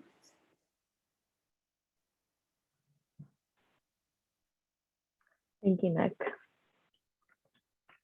Next, we're going to have Caitlin Pacheco. Caitlin, you should get a notification asking you to unmute. Thanks for the presentation and holding this meeting. I just wanted to say I come from a ranching family elsewhere, actually, in a place where within living memory, people were actually killed over water rights. So I understand this is a really difficult thing for a lot of folks in the area. That being said, I think, the salmon, if they can't give anymore, they don't really have anything to fall back on the way that we do. Human beings are mobile. We have safety nets. We have an incredible excess of food. Like we waste 40% of it regularly. So I think allowing them just this bare minimum amount of water so they can survive while we move forward with other conservation efforts and find a way to live more sustainably in a way that doesn't, kill off a species that, as much as we'd like to, think us versus them, I mean, they are part of our environment. I think it's silly to think that if this salmon run dies out, that we will be somehow unaffected, either in our agriculture or in other ways of life. So I just really wanted to voice my support, and I hope, I don't know how much this is happening, but that there's some coordination between other agencies in supporting all the folks in this area who are going to bear the brunt of the negative effects of these results, and that, we're providing them opportunity so that they're not so that their lives aren't too uprooted from this. As another speaker had mentioned before, we did see this for a long time coming, and it would have been a lot less harsh on the folks who are dealing with these issues to have started dealing with them then. But now that a lot of people are going to be impacted very severely all at once, I hope there's some coordination with other agencies to, make sure that they can get back up on their feet and continue to live good lives. But, we have the ability as a society to do that and to support each other. The salmon only have the river, and in these years of drought, they need it more than we do. Thank you.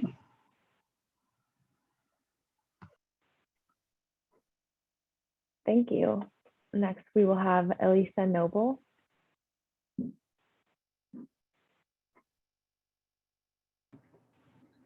Good afternoon. Can you hear me? Yes, we can. Great. Elisa Noble, Executive Director of the Scott Valley and Shasta Valley Water Master District. We appreciate the board's conversations with us thus far, and really want to emphasize the importance of continuing those. While the Water Master District serves only a ministerial role in implementing the decrees which outline the legal water rights of diversion owners, that does also afford us a very detailed understanding of the system, and obviously relationships with landowners, whereby we can likely help coordinate and have already started to see where there might be additional voluntary measures that landowners could take. We really want to emphasize, and I'm glad to hear, but that the voluntary approach, a hybrid approach, that the voluntary aspect of that is still a feasible way for landowners to participate. Just as an example, certainly we're working with landowners, and I've identified folks that can coordinate with their neighbors on a diversion schedule that rotates when diversions turn on and off, as a very simple example, which results in more water being left in stream on a continuous basis. Sometimes that can be done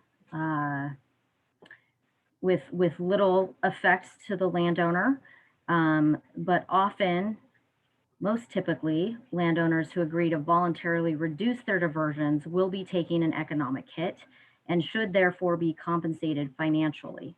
How do we get drought funding or other funding sources to pay for these types of water transactions? Certainly the typical proposition and other funding programs are not immediate enough or specific enough to address this.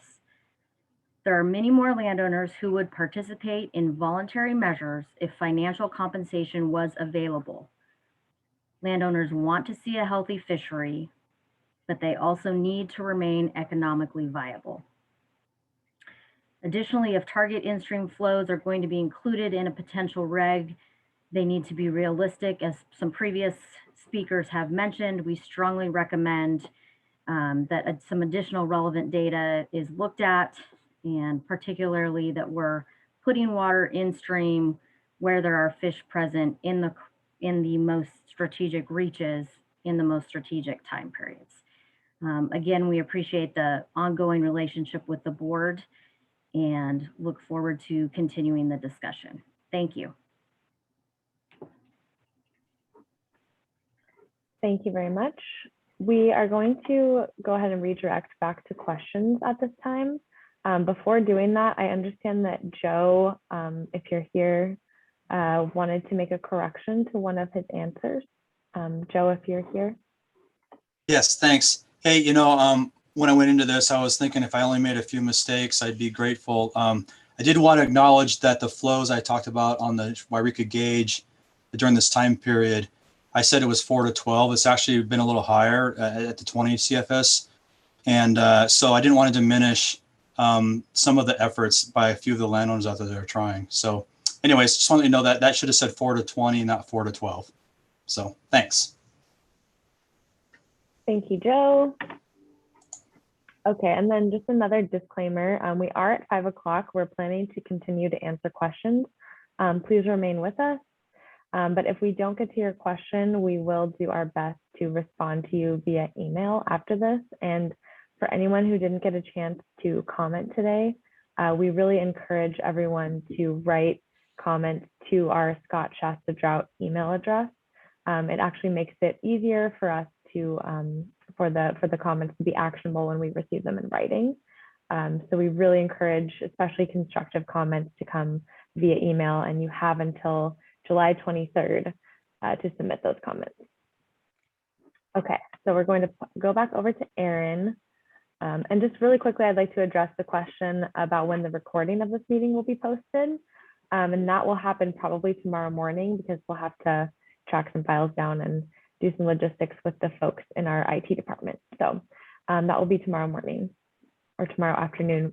You might want to look for it then. Okay, so Aaron, question for you. Does the water board expect everyone to be curtailed in the Scott River? So I think that's a really good question. We are still analyzing the water supply and demand projections for the two watersheds. And obviously it's going to depend on the actions that are taken in the watershed in the near term, as well as the ongoing hydrology in this system throughout the remainder of the year. We are looking to implement any curtailments in blocks. So we're not looking to go all the way out unless the flows present in that manner. We're really looking at more of an adaptive management type of approach rather than cutting the entire watershed off. So I do think this is a question that's been asked in a variety of different forms with respect to curtailments and how they would work. They would be phased in over time. We would be looking at how things were going in the watershed, and as I mentioned, using that priority system that's outlined in the regulation to impose curtailments. And then on the same vein, on the back end, we would be able to suspend curtailments as conditions improved in a watershed. And that's why it's so important that folks sign up for the Scott Shasta Drought email list, because that's going to be really your real-time way to find out what the status of things, get notified as soon as things change, because it is hopefully going to be dynamic. Hopefully we end up having a wetter fall than we're projecting to, and we will be able to suspend any curtailments that do need to be imposed under the emergency regulation. I may have answered that with a little more information than you were looking for, Molly. I don't think so. It's all important here. And then a related question. So if curtailment happens and desired flows are reached and or exceeded as a result, would users get water back? And if so, how and who would get the water back? So it sort of goes along with what I was talking about just a moment ago.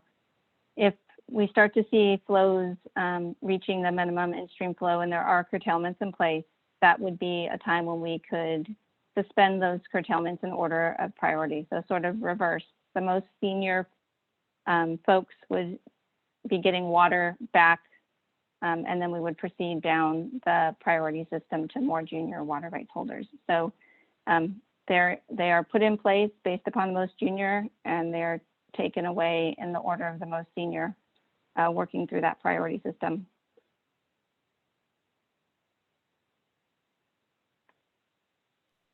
Okay, and this is a bit of a long question, so bear with me here. The drought regulations for the Shasta River appear to put appropriative groundwater diverters at a lower priority than the Shasta adjudicated surface users. This seems to effectively grant groundwater pumpers outside the zone of adjudication the most senior water rights. Shouldn't they be regulated first? So I think it's a very interesting thing, and I'm glad people are paying attention to what's in the draft regulation. It does mean that people are really looking at what it says. So this provision basically recognizes that newer water rights may be junior to those that you might think of as being senior. So I think when people initially think of a groundwater right, they think of it as being a very senior type of right. But if you are, the draft regulations contemplate that if you are taking water and using it elsewhere, that you are actually appropriating that water. So you are no longer like a riparian who's using water directly adjacent to their parcel. And therefore, as an appropriative water right holder, you are junior to some of those others like riparian rights. So this is important in that it would impact certain activities such as water hauling activities. We have, heard from the county and from locals about the use of water for illegal cannabis cultivation.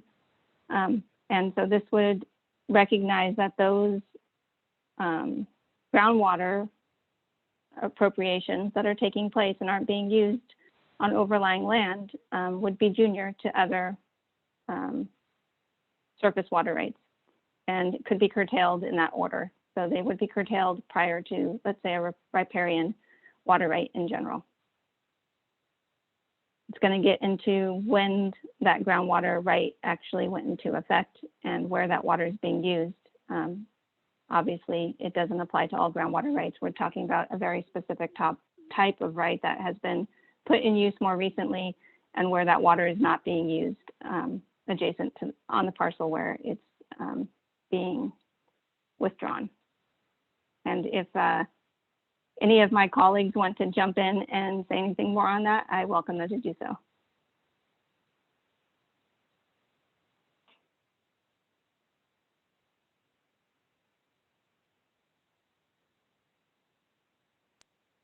Okay, seeing none at this time. We have another question for you, and this is a really important one. It's quite broad, and that's, can monitoring and reporting of water rights be improved? And I think the short answer is yes. Monitoring and reporting of water rights can definitely be improved. We've only been having reporting of water rights for about a decade now, and we don't have a great compliance rate. We don't get that good of a return on the requirement. So I will say that there is a lot that can be done, and better information is needed in order to manage California's water resources. The board recognizes that. Our division is really constantly looking at ways to improve water data and water information, how to share it, how to use it, how to get better data. And that's something we're going to continue to do. We are looking at ways to implement efforts to get better water use reporting. You might have heard of SB 88. It is a way that monitoring is supposed to be done so that we can get better reporting on those folks that have water rights, larger water rights, and we don't have a great compliance rate. So there's been a big effort to let people know the compliance rate isn't great, to try and help folks understand what they need to do, and really move forward the conversation about getting folks to report in a timely fashion. With respect to the draft regulation, there is an information order provision, which could provide better information during the drought so that we can better manage the very limited amount of water resources that we have during the drought. So enforcement is an area where we do see some amount of our resources being directed to get that better water use reporting. And this is not a local problem, this is a statewide problem. We see this throughout the state. And I'll leave it there for now, Molly, thanks. Thank you so much, Erin. There's a lot we can do to all help improve this monitoring as well. Okay. Going to transition over to Anne Marie. And this question is about how can stock watering be given priority as an exception to fish stock watering of species that are approaching extinction?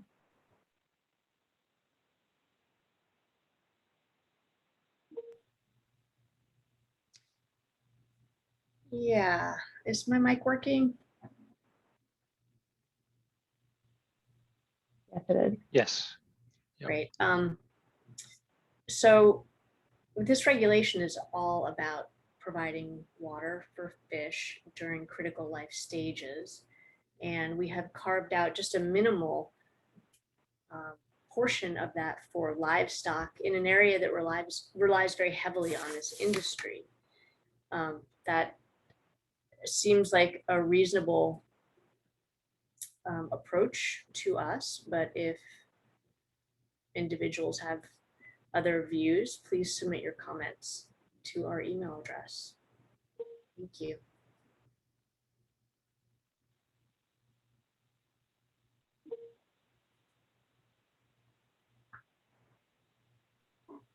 Okay, so right now we're going to, again, pivot back to our comments. And Nat Kane, if you're still with us, I have you next in the queue. Thanks everyone for your patience today while we go back and forth between questions and comments.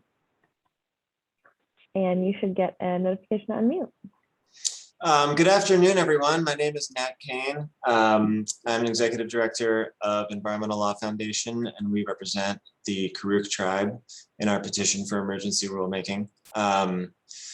And I want to say, first of all, that we fully support the goals of this regulation to set these minimum flows in the Scott and Shasta River for this emergency drought year. And I'm really glad that we are moving past talking about whether we're going to take action for this crisis that's affecting fish populations in this region. And we're moved right on to talking about how we're going to do it and the details of how we're going to do it. And we're going to be submitting some comments at the end of the week with some more detailed recommendations. But I wanted to talk about just a couple here. The first is data. This order gives the state board the power to request a certain amount of data. We would like to see two things. We would like to see that data be mandatory, the collection of that data be mandatory. And second, we would like to see gauges on wells. We want to see that data is being collected on groundwater extraction. And I think it's incredibly important that this data be collected because this is the first year that the state board is putting an emergency reg like this in place. I don't think this is going to be the last drought year that this region is going to experience. And the more data we collect now, the better we can do in the future to protect the resource for the fish and to do that with as little harm to the industry as possible. And the second thing I want to just to raise, and we're going to say a little bit more about this in our written comments, is that I'm really worried about the order of curtailments as laid out in the draft reg, and I'm really concerned that it's going to create an incentive to switch to groundwater and to pump more wells or to punch more wells in. The groundwater extraction is the majority of water extraction in the Scott River. We need to do something about it. And I think that saving curtailments for groundwater to be last is not the right approach. And I understand there's some wiggle room in the reg. We're going to address that in our comments. And the very last thing I want to say is that the state board needs to put people on the ground to enforce this, to make sure it happens. We need to get water in the river this summer and this fall. Thank you.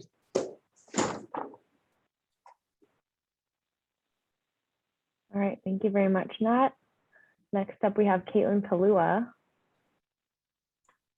from CCKA. Good afternoon. My name is Caitlin Kalua. I'm the policy manager for the California Coastkeeper Alliance, which represents local waterkeeper organizations committed to swimmable, fishable, and drinkable waters statewide. I would like to echo the previous statements in that we cannot understate the importance of these emergency regs, which are critically important to essentially take action during this current drought, but also to set the stage for long-term management of these rivers and to set the stage for improved flow requirements in other waters statewide. I have three main comments. First, on rivers such as the Scott, where groundwater and surface waters are hydrologically connected, protecting surface flows means maintaining groundwater at levels sufficient to maintain base surface flow. Don't want to repeat too much of our previous commenter, but these regulations need to result in more than just ad hoc requirements and estimates, but be grounded in actual monitoring of groundwater pumping and surface water diversions. As regulations are currently drafted, there are no metering or monitoring requirements and are instead based on estimates of pumping and use. Monitoring and reporting of diversions, water use, and groundwater pumping needs to be mandated in order to properly inform and manage the health of these rivers. Second, a simple flow mandate and blanket curtailment does not address the temperature needs for fish on the Shasta River. The requirement of 18 degrees is on the verge of suboptimal and does not provide much room for error. Curtailments and flow requirements need to be informed by actual temperature needs, and cooler spring-fed flows must be protected to prevent fish kills. Finally, collaborative voluntary agreements and any payments for reducing water use must be tracked and monitored to make sure that these are actually effective and result in improved flow. Projects need to be avoided that don't result in improved flow for fish. California Coastkeeper Alliance completed a report during the last multi-year drought evaluating whether environmental water transactions actually pay off, finding that agencies need to, but don't collect the data that is needed to monitor and assess the environmental benefit of these agreements. Ultimately, public money should not be provided unless there's monitoring to demonstrate the effectiveness and accountability if funds don't result in increased flow. Closing, we support the development of these emergency regulations and urge the final regulations to include metering and reporting requirements, improved temperature requirements for the Shasta, and that any local agreements be monitored to ensure that flows are actually improved. And of course, that the board needs to allocate the resources and personnel needed to enforce these regulations and make sure that these are not only requirements on paper, but actually protect these rivers and wildlife. Thank you.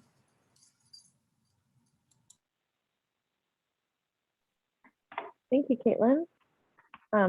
Quickly, I'm going to toss it back to Aaron to answer this question about enforcement and groundwater.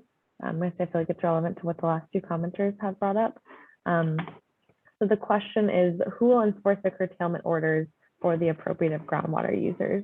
The water master does not enforce the Scott adjudication, so who will enforce there? So we've got sort of two different questions there, but very along the same lines of enforcement and that bigger question of enforcement. And so I do want to point out that it's anticipated that the State Water Board will have an increased enforcement presence during any emergency regulation implementation phase. And so ultimately, you know, the board will enforce it in conjunction with other parties that have authority to do so as well. So we will coordinate with CDFW to the extent that it's needed to do so, to the water master in the Shasta River watershed and the very small part of the Scott that is overseen by the water master. We'll be coordinating with those folks, but ultimately the State Water Board anticipates that they'll have a higher enforcement presence during the regulation. Thanks, Molly. Thanks, Aaron. Okay, we're going to go over to Jack Rice. If you're ready, you'll get a notification to unmute. Good afternoon. Can you hear me? Yes, we can. Jack Rice. Working with a group of farmers in Siskiyou County, trying to figure out how to respond to the drought, be proactive, identify some voluntary actions. Really appreciate the opportunity to better understand the regs, hear from other stakeholders. I think we hear and understand the importance of the issue, the effect of the drought, and the need to do something and do what we can to help the watershed, help other water users, and particularly salmonids. So in response to that, what we did is we started down the path of what can individual farmers and ranchers do? What voluntary actions can they do that would help the watershed while keeping agricultural families viable? And my comments are really from that perspective. You know, what actions can an individual take to do their part without putting themselves out of business? And that is a challenge. What we did was we put together a voluntary action pledge where farmers, individual water users would commit to shutting off irrigation early and figuring out how to do other actions where they could, that in ways that would keep them viable and keep their operations around for next year. Now what we're trying to figure out is, you know, how does this work in the context of the current regulations. There is opportunities for voluntary actions, but there's a few things that the farmers are really struggling to understand. And we look forward to providing these in comments, but I'll mention them here because they tie into prior discussions. So one thing, water users are really struggling to understand, why the flow standards they're expected to meet this year, this really dry year, are higher than the flows that have occurred in the summer and fall of any but the wettest years over the past 20 years. So it kind of makes all of us try to figure out, what are we supposed to do? Like, can we do? The expectation in this really dry year is to hit flows that are higher than what we've seen in normal years. I don't know the answer. I know Joe Croteau explained a lot about the flows and the reason they hit that, but we're really struggling with. It also ties into what Sari Summerstrom mentioned about why is this higher flow standard needed when over the past years, salmon have successfully spawned at the flows that we've actually been seeing in there. Recognize numbers, salmon numbers are not where we want them to be, but it is the healthiest coho run in the state. There are other factors at play. I think the key point is that farmers and ranchers there's a number of them that are willing and able to make some changes. They want to figure out how to do it. They need to figure out how to do it in a way that they can remain viable. This means understanding what actions they can take, the path through the regulations, financial help to implement those conditions, and a willingness of everyone to work together. Thank you. Thanks very much. We have Ryan Walker from the Siskiyou Farm Bureau coming up next. Hello, this is Ryan Walker, President of Siskiyou County Farm Bureau, and I want to thank the board staff once again for putting together this workshop and comment session. Also wanted to thank the board staff for listening to earlier comments and providing within the regulations a mechanism for a more focused, I would argue a more nimble and strategic flow regime that meets the biologic function of the salmonids using these rivers at their various life stages. I would raise a concern, however, that any alternative flow requirement in the regs, if we propose an alternative flow requirement, it must be approved by the CDFW under the regulations. And this requirement makes any alternative flow regime, I think, probably very difficult to implement. CDFW is a single directive agency, and that's not a criticism of CDFW. I mean, I wish that farmers and ranchers had a state agency that was as focused on our survival as CDFW is on listed species. But the point is that CDFW is an agency that was organized only to focus on wildlife needs and not the cost of those needs. That's not within their mission, and it probably shouldn't be. That mission is noticeably different than the Water Board, as Sari has mentioned already. The Water Board's legal mission is to balance water needs and water uses. They're to be the sort of salmonic agency that sort of figures out how we in California, who don't have a whole lot of water, especially in a year like this, work it all out so that there's no long-term damage to any particular water user more than absolutely is necessary. The way the regulations are drafted, by kicking the question of an alternative flow regime always to CDFW, who is a single directive agency, it allows the Water Board to neglect its balancing obligation. You've essentially delegated your balancing obligation to an agency who has not only no balancing obligation, but a non-balancing directive. And just as an example, I think Joe is probably correct that we could get the summer flows in the Shasta, not in the Scott, but in the Shasta, if we did enough damage to farmers. And I'm even willing to agree, for the purposes of this comment, that it might do some very, very modest advantage to some aquatic wildlife species. But at what cost for that minor improvement? How many families would have to declare bankruptcy to push cold water refugia down that river by a few hundred feet? And that's about all you would get. If we can meet the fish rearing needs in the upper Shasta, which we absolutely do, this doesn't seem like a very balanced approach. And so I would again request that the board incorporate into the regulations themselves a more balanced and strategic flow approach that looks to meet fish needs in a way that does not destroy historic multi-generational farms and allows for meaningful voluntary action consistent with the board's legal obligations. Thank you very much once again for commenting. Thank you so much. Next, we'll have Conrad Fisher from Water Climate Trust. Hi, thank you very much to the Water Board and CDFW for making this all happen. I've worked on flow restoration and climate tributaries my entire adult life, and this is a momentous time. I just wanted to speak to a few things in the regs that I'm hoping the Water Board will consider modifying. One is on the cooperative solutions sections. It appears to allow non-flow measures, in other words, alternatives to water for fish, as a substitute to the flow requirements. Temperature and quantity cannot be substituted for non-flow measures to a great extent, and I think that needs to be clarified to the water users and everyone. This needs to be science-based. On verification, the Water Board relies on, quote, reasonable assurance that drought emergency minimum flows might be met. Rather than a reasonable level of assurance, I would suggest that the Water Board rely on actual flow gauges, actual well gauges, and actual water in the river. One way to improve access to data for the Water Board is to require that flow gauges that have been paid for by taxpayers provide their data. And then require that water masters do the job of ushering water downstream and the job of mitigating between offstream users. That would be a lot more efficient than creating a whole new department. I would request that the Water Board also include a temperature component, particularly on the Shasta. If you don't prioritize what gets curtailed and where, then we will not achieve the goals of keeping salmon alive and healthy.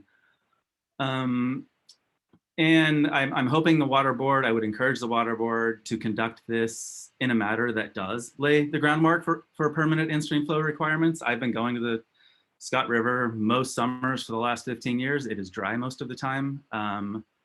So this is a human-made drought every year. And if we truly want our grandchildren in California to have salmon, we need to have permanent in-stream flow requirements that are based on the scientific needs of salmon. And finally, so I don't sound unsympathetic, there is a lot of public money spent on this issue. There have been tens of millions of dollars spent over the last several decades. I would encourage the agencies to require and the ag community to start seeking funds for permanent demand reduction. The biggest reason voluntary environmental water transactions have not worked, the biggest reason public money has not solved this, is because the ag community resists permanent demand reduction. I would encourage everyone involved to pursue that, and especially the Wildlife Conservation Board's Streamflow Enhancement Fund. Start requiring it. Annual in-stream flow transactions, it's like renting a house rather than buying it, and start ensuring that data is provided so you can measure cost effectiveness, as we've been asking since 2016. So thank you all very much. That's it. Great, thank you. Next in our queue, we have Cedric Twite. I don't see you on the list, Cedric. If you are calling in by phone, can you dial *9 to raise your hand? And while we're waiting for Cedric, we can go ahead and move on to Andy Marks. Good afternoon. Hi, I'm Andy Marks. I'm with Friends of the Shasta River. Well, I got involved in the Shasta River back in 2018 when, as a fisherman, I saw the water way too low for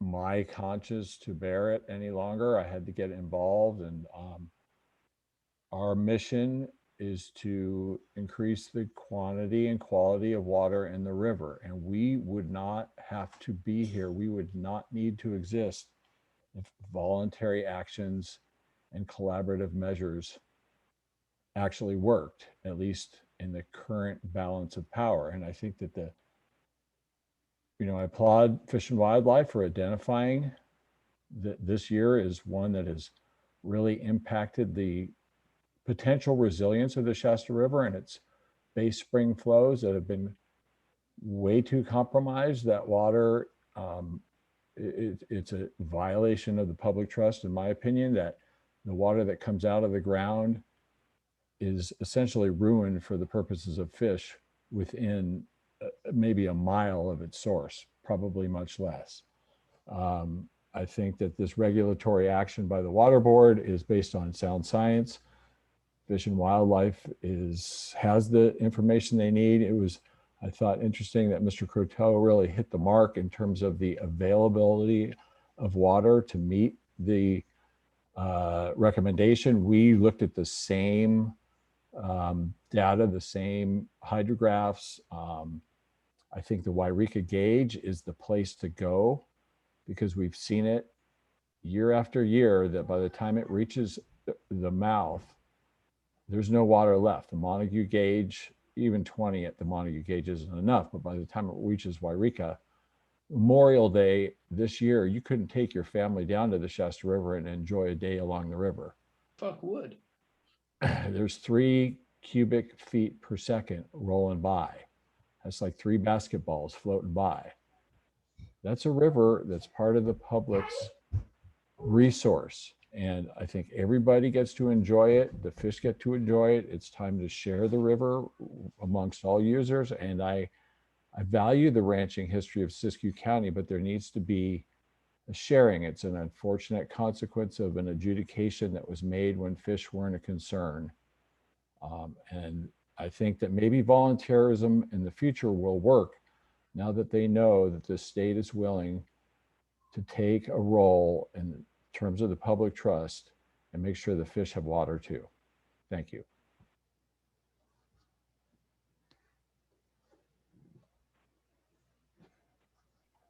Okay, next we're going to have Glenn Spain. And we just have a few more commenters and then we will get back to our last couple questions. There, can you hear me? Yes. Thank you. My name is Glenn Spain. I'm the Northwest Regional Director for the Pacific Coast Federation of Fishermen's Associations, PCFFA. We are an organization of commercial fishing families. We are fish dependent. We are salmon dependent. And I want to emphasize that there's 2 sides to the economic damage equation, and that is, yes, the farmers are going to have some losses, but we've already had decades of losses in our coastal fishery, which is governed primarily by the strength of the Klamath stocks. And right now we're facing the 2 major river systems, Scott and Shasta, that are the last refuge areas for the majority of the population of coho in the Scott and Chinook in the Shasta. Those losses have already hit us. We are closed down this year. We were closed down in Northern California last year. We faced year after year of closures and restrictions in the past because of weak stocks coming out of the climate. That costs us and our families money, jobs, mortgages, boats, port economies all up and down the coast are dependent on the health of the fish in the Klamath. You know, I feel for our friends in the ag industry. They're going to be suffering. This is a drought, but we've been in that drought for decades, and we've been suffering losses from the Klamath stocks for decades. And I think that's got to be said. Regulation is a way of establishing goalposts. How you get to those goalposts, that's the technique that voluntary efforts can achieve. But it is unfair to people who promote voluntary efforts and do a lot of these things, and they're admirable that so many are being done. It's unfair to those people to have them put water back in the river and have somebody who's unregulated right below them pull it back up with the next straw down the line. And that has happened all the time in these river systems because they are frankly over appropriated. And the basis of the river flows cannot be what is politically palatable. It cannot be what is simply convenient to whatever interest is using the water. We have to use the science to figure out what the fish need, what populations need to recover, and use what we have to balance the interests. And the balance cannot be between extinction and a few years of economic losses. That is a false dichotomy. We have to prevent extinction. We need to get through this with all interests, and we can do that this year, but we've got to take immediate action. So I support the action of the board. Thank you, Glenn. We will next go to Regina Chichizola. Hi, thank you. My name is Regina Chicazola. I am with the Save California Salmon, and I work with a lot of tribes and fishermen on the Klamath River, and a lot of tribal members. And first, I just want to say that I don't appreciate the blatantly racist comment about tribal members should pull their nets. The Karuk tribe doesn't even have fishing rights. The Yurok tribe's allocation this year is less than 1 fish per person. It's been since 2013 since there was a good fishing year, and people don't have food to eat, not let alone whether or not they're having jobs, which people do have jobs based on fisheries and recreation down here, down in my part of the Klamath River that I live in, and we're looking at dried up rivers. So anyway, that just really bothered me. I definitely care about people's land and economics, and I don't want to see farmers or ranchers suffer. And I would like to see the 1707 and different processes work out better, but ultimately you don't need curtailments to save water. Everyone I know is doing what they can to save water and protect the fish this year. So something needs to change. It's been decades without regulation, and the coho are not doing well. That they're doing better here doesn't really speak for a whole lot. The salmon populations are crashing, and they're crashing hard, and a lot of people are suffering and have been suffering for decades because of the situation on the Scott and Shasta River. That said, I do thank you for trying to take this action, and I do thank the people who are taking voluntary actions. Any way we can get to some flows for salmon and we can get to recovery is something that I completely support, and I do support this regulation.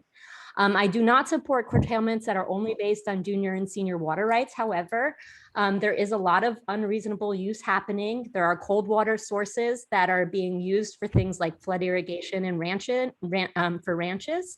And then there are water users who are junior who are using water in a smarter way. So I think it needs to be based on temperatures. It needs to be, they need to be based on the actual benefits to fish. And also groundwater pumping does need to be addressed in this regulation. I thank you for having this meeting. I thank you for bringing these communities together. And I really hope that there's permanent solutions that come from this, and that any money that goes into dealing with this issue does deal with those permanent solutions. Because like Glenn said, and like the tribal council members said, there's been decades of suffering by other people. And it's unfortunately going to be time to share that pain. But I think if we work really hard, it doesn't have to be that painful of an experience, but we are going to have to deal with some water users that are not being reasonable, and we're going to have to bring the temperatures down and the flows up in these rivers. Thank you very much for letting me speak tonight. Thank you very much, Regina. Next up, we have David Webb from Friends of the Shasta River. Thank you. This is David Webb. I'm a member of Friends of the Shasta River. And I'd like to start off with an observation. We praise children for simply trying to accomplish a difficult task. But for adults in the real world, success is really the only goal worth mentioning. In the Shasta, we have a really strong history that I was a part of trying the voluntary means of protecting salmon and steelhead, along with the ranching community, for over 30 years. But the data speaks for itself. We have not come close to success, and despite the huge publicly funded voluntary efforts. One of the likely reasons for that lack of success is the failure to have a mandatory target to stimulate our voluntary thinking for better ways to succeed at accomplishing what would otherwise be mandatory. And for us to envision repeating more of the last 30 years of effort isn't likely to yield any different results than we've already seen. So having a curtailment looming over us tomorrow, so to speak, can only serve to marvelously focus everyone's thinking, as it clearly has, And the first step of that thinking, as we can see, is going to be first denial. Denial that it matters, denial that we can, denial that we should, denial that we will. But once the curtailment is in place, then I think we will see much more creative thinking about voluntary ways to make it happen. And that will be a good outcome. We've got to go through the process first, and that's unfortunate. Some other observations. Groundwater discharge to the river is a single essential component of both river volume and water quality. And it's really heartening to see that US staff and the Water Board are considering including curtailment of groundwater usage. That's going to be absolutely essential. DWR believes that roughly 20% of the irrigated acres in the Shasta Valley are irrigated with groundwater. Failure to include that in curtailment would be neither fail nor realistic in terms of achieving the desired and needed outcomes. And your proposed initial focus on large diverters of groundwater seems sensible. That same DWR data also supports the observation that we now have an existing groundwater deficit at the end of the summer, as shown by flow data from the Shasta River from last year, another dry year.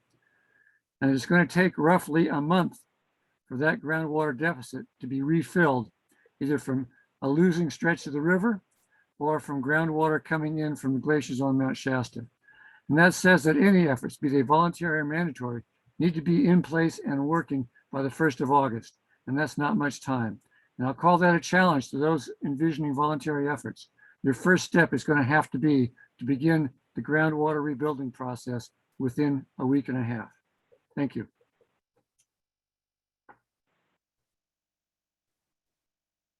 Thanks, David. We'll now go to Linda Webb, also from Friends of the Shasta River.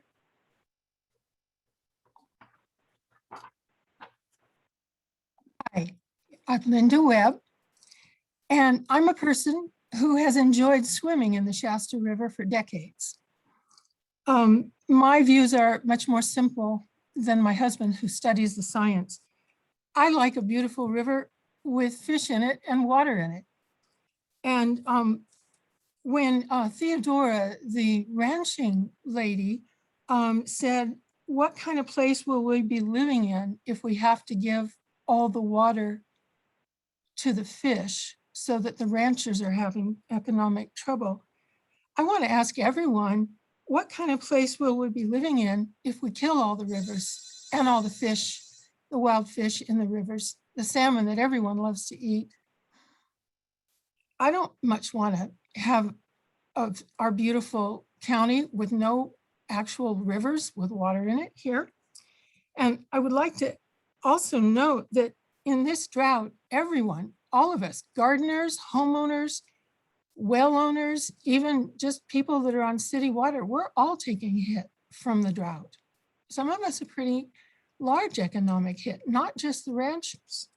And it's what's happening right now in our world. And we as citizens have put into place some agencies to try to protect the public trust throughout good times and rough times. And those public agencies need to protect the public trust, which means the wildlife and the water. Thank you.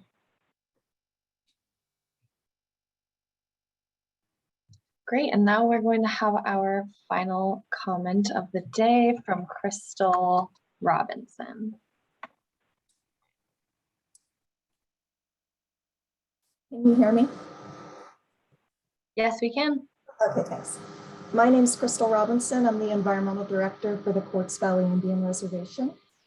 So I wanted to say today that the drinking water wells on the Quartz Valley Reservation have been going dry one by one in each drought year. And the low groundwater tables also showed an increase in the E. coli concentrations to the drinking water wells. And that's been getting worse over the past 14 years.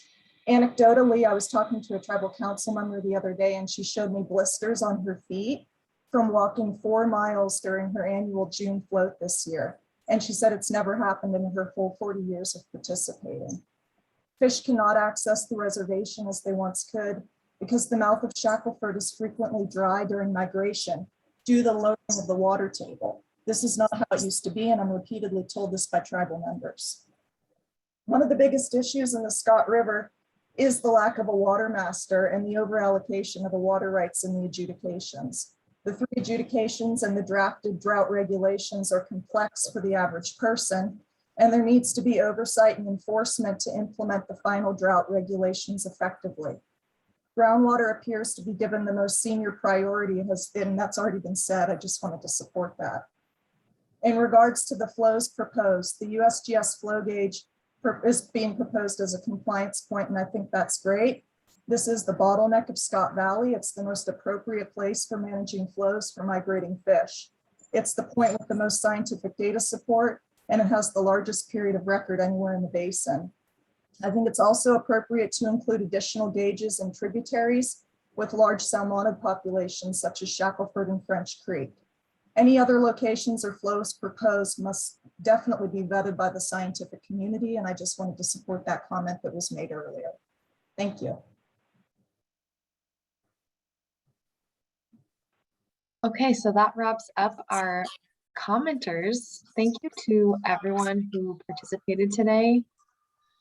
We really appreciate your input. We really appreciate you bringing your thoughts, your feelings, your opinions, your input. It's very, very valued, and we appreciate it. And I just also want to, again, strongly emphasize our encouragement for you to email your written comments to our Scott Shasta Drought email address. Even if you commented verbally today, we would love it if you could follow up with a written comment just to have it on the record. And again, you can submit these comments on the draft regulations up until the 23rd, which is Friday by 5 p.m. Okay, and we have 5 more questions, so I appreciate everyone sticking around. I know we've gone quite a bit over. We're going to go ahead and wrap up by answering a couple more questions. So I will first go to Joe. And Joe, the question is the take of coho occurring now? And how much take in each watershed has occurred in this year so far? So thanks for the question. I'm not going to answer that question directly because it would require me to do some speculation and or an investigation of sensitive law enforcement information. So what I'll tell you is that the CISA definition of a take is hunt, pursue, catch, capture, or kill, or attempt to do that. The federal definition adds the words harm and harass to that, and the federal government has jurisdiction over that authority. One nuance to all that is in order to have a winning case of take, you need to show a negligent or intentional act in most cases. So anyways, I don't have numbers. I'm not going to speculate. I'll just refer you to the take definitions and what we use as a reference. So thanks.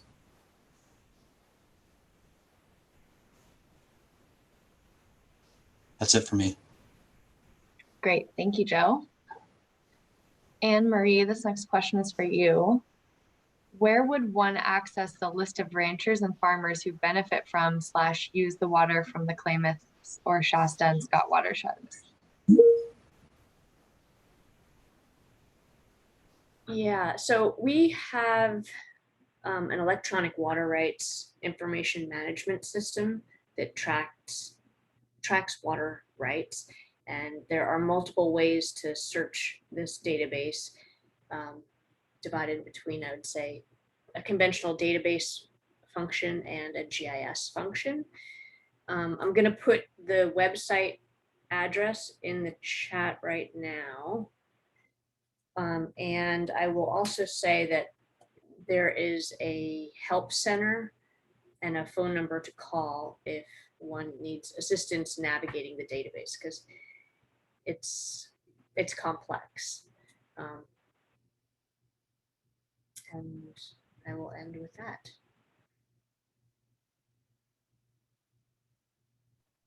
Thank you, Anne Marie. Okay, and Erin is going to close us out with 3 more questions. Erin, why is there no call for a process of documentation of riparian rights, the same as was used in the Sacramento Delta in 2015, that would accelerate enforcement on illegal riparian water usage as a matter of fairness to legal water users? Yes, thank you for the question. The board has looked at riparian rights in various parts of the state We do have limited resources to do this type of work, so we have not taken such an effort in these two watersheds. I do want to mention, if you have specific concerns, you might want to consider filing a complaint with the Cal EPA complaint system. Those all go to the Division of Water Rights to follow up on if they're related to a water right.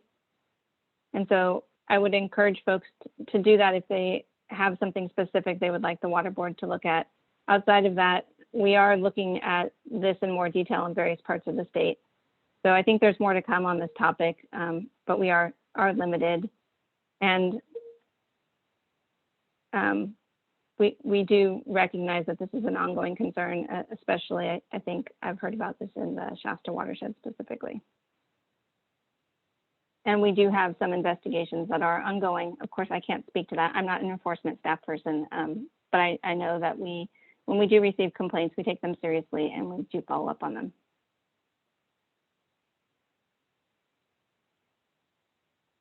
Did you have another one, Molly? Yeah, you said I've two got more. 2 more for you. Yep. Okay, next question, a little bit of a long one. How will the curtailment target cold spring water contributions that ensure minimum flow temperatures for fish? Can curtailment be based on impacts to fisheries, cold water sources, unreasonable use, and public trust, rather than who is senior/first in line? So the board does look at unreasonable use. It is one of the authorities that we actually rely on for emergency regulations of this nature. But the board also, it's our authority to implement curtailments is really based on the water rights priority system. So in this case, the board has tried to add flexibility for a combination. Curtailments if necessary, but what we prefer to see is local cooperative solutions that would allow for a more dynamic and flexible implementation. And that could get at some of those types of actions or activities that wouldn't be necessarily 100% flow-based.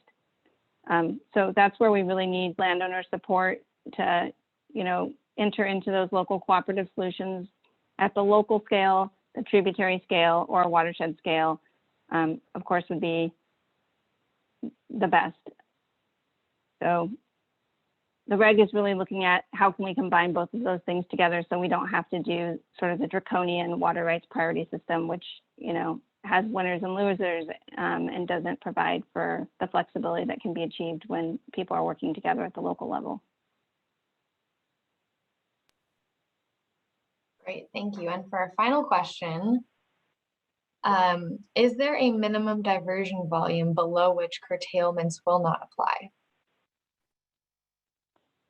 So this is another good question. I just talked about the priority system and how we are bound by the priority system. That being said, the regs do envision some amount of flexibility. They have exceptions / exemptions for various activities. We have health and safety provisions to make sure that, de minimis amounts of waters can be used for health and safety, for livestock watering, and other similar activities. Additionally, whenever possible, the board is really interested in focusing on, where are the diversions going to be having the most impact. And so to the extent that we don't have to go after de minimis amounts of water, we don't want to. We'd rather focus on those that are really going to make the biggest difference, but still fall in line with, our charge to follow the priority system when we need to. Fantastic. Thank you. That's all I have. Yeah, thank you Thank for you, Molly. your extremely detailed, thoughtful responses, Erin and Anne-Marie and Joe and everyone else who answered questions. And we are going to end it there. Again, I want to thank everyone who joined today, everyone who participated and shared their input.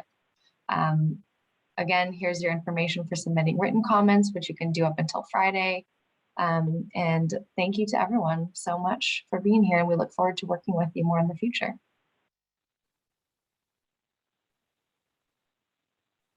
Have a great night.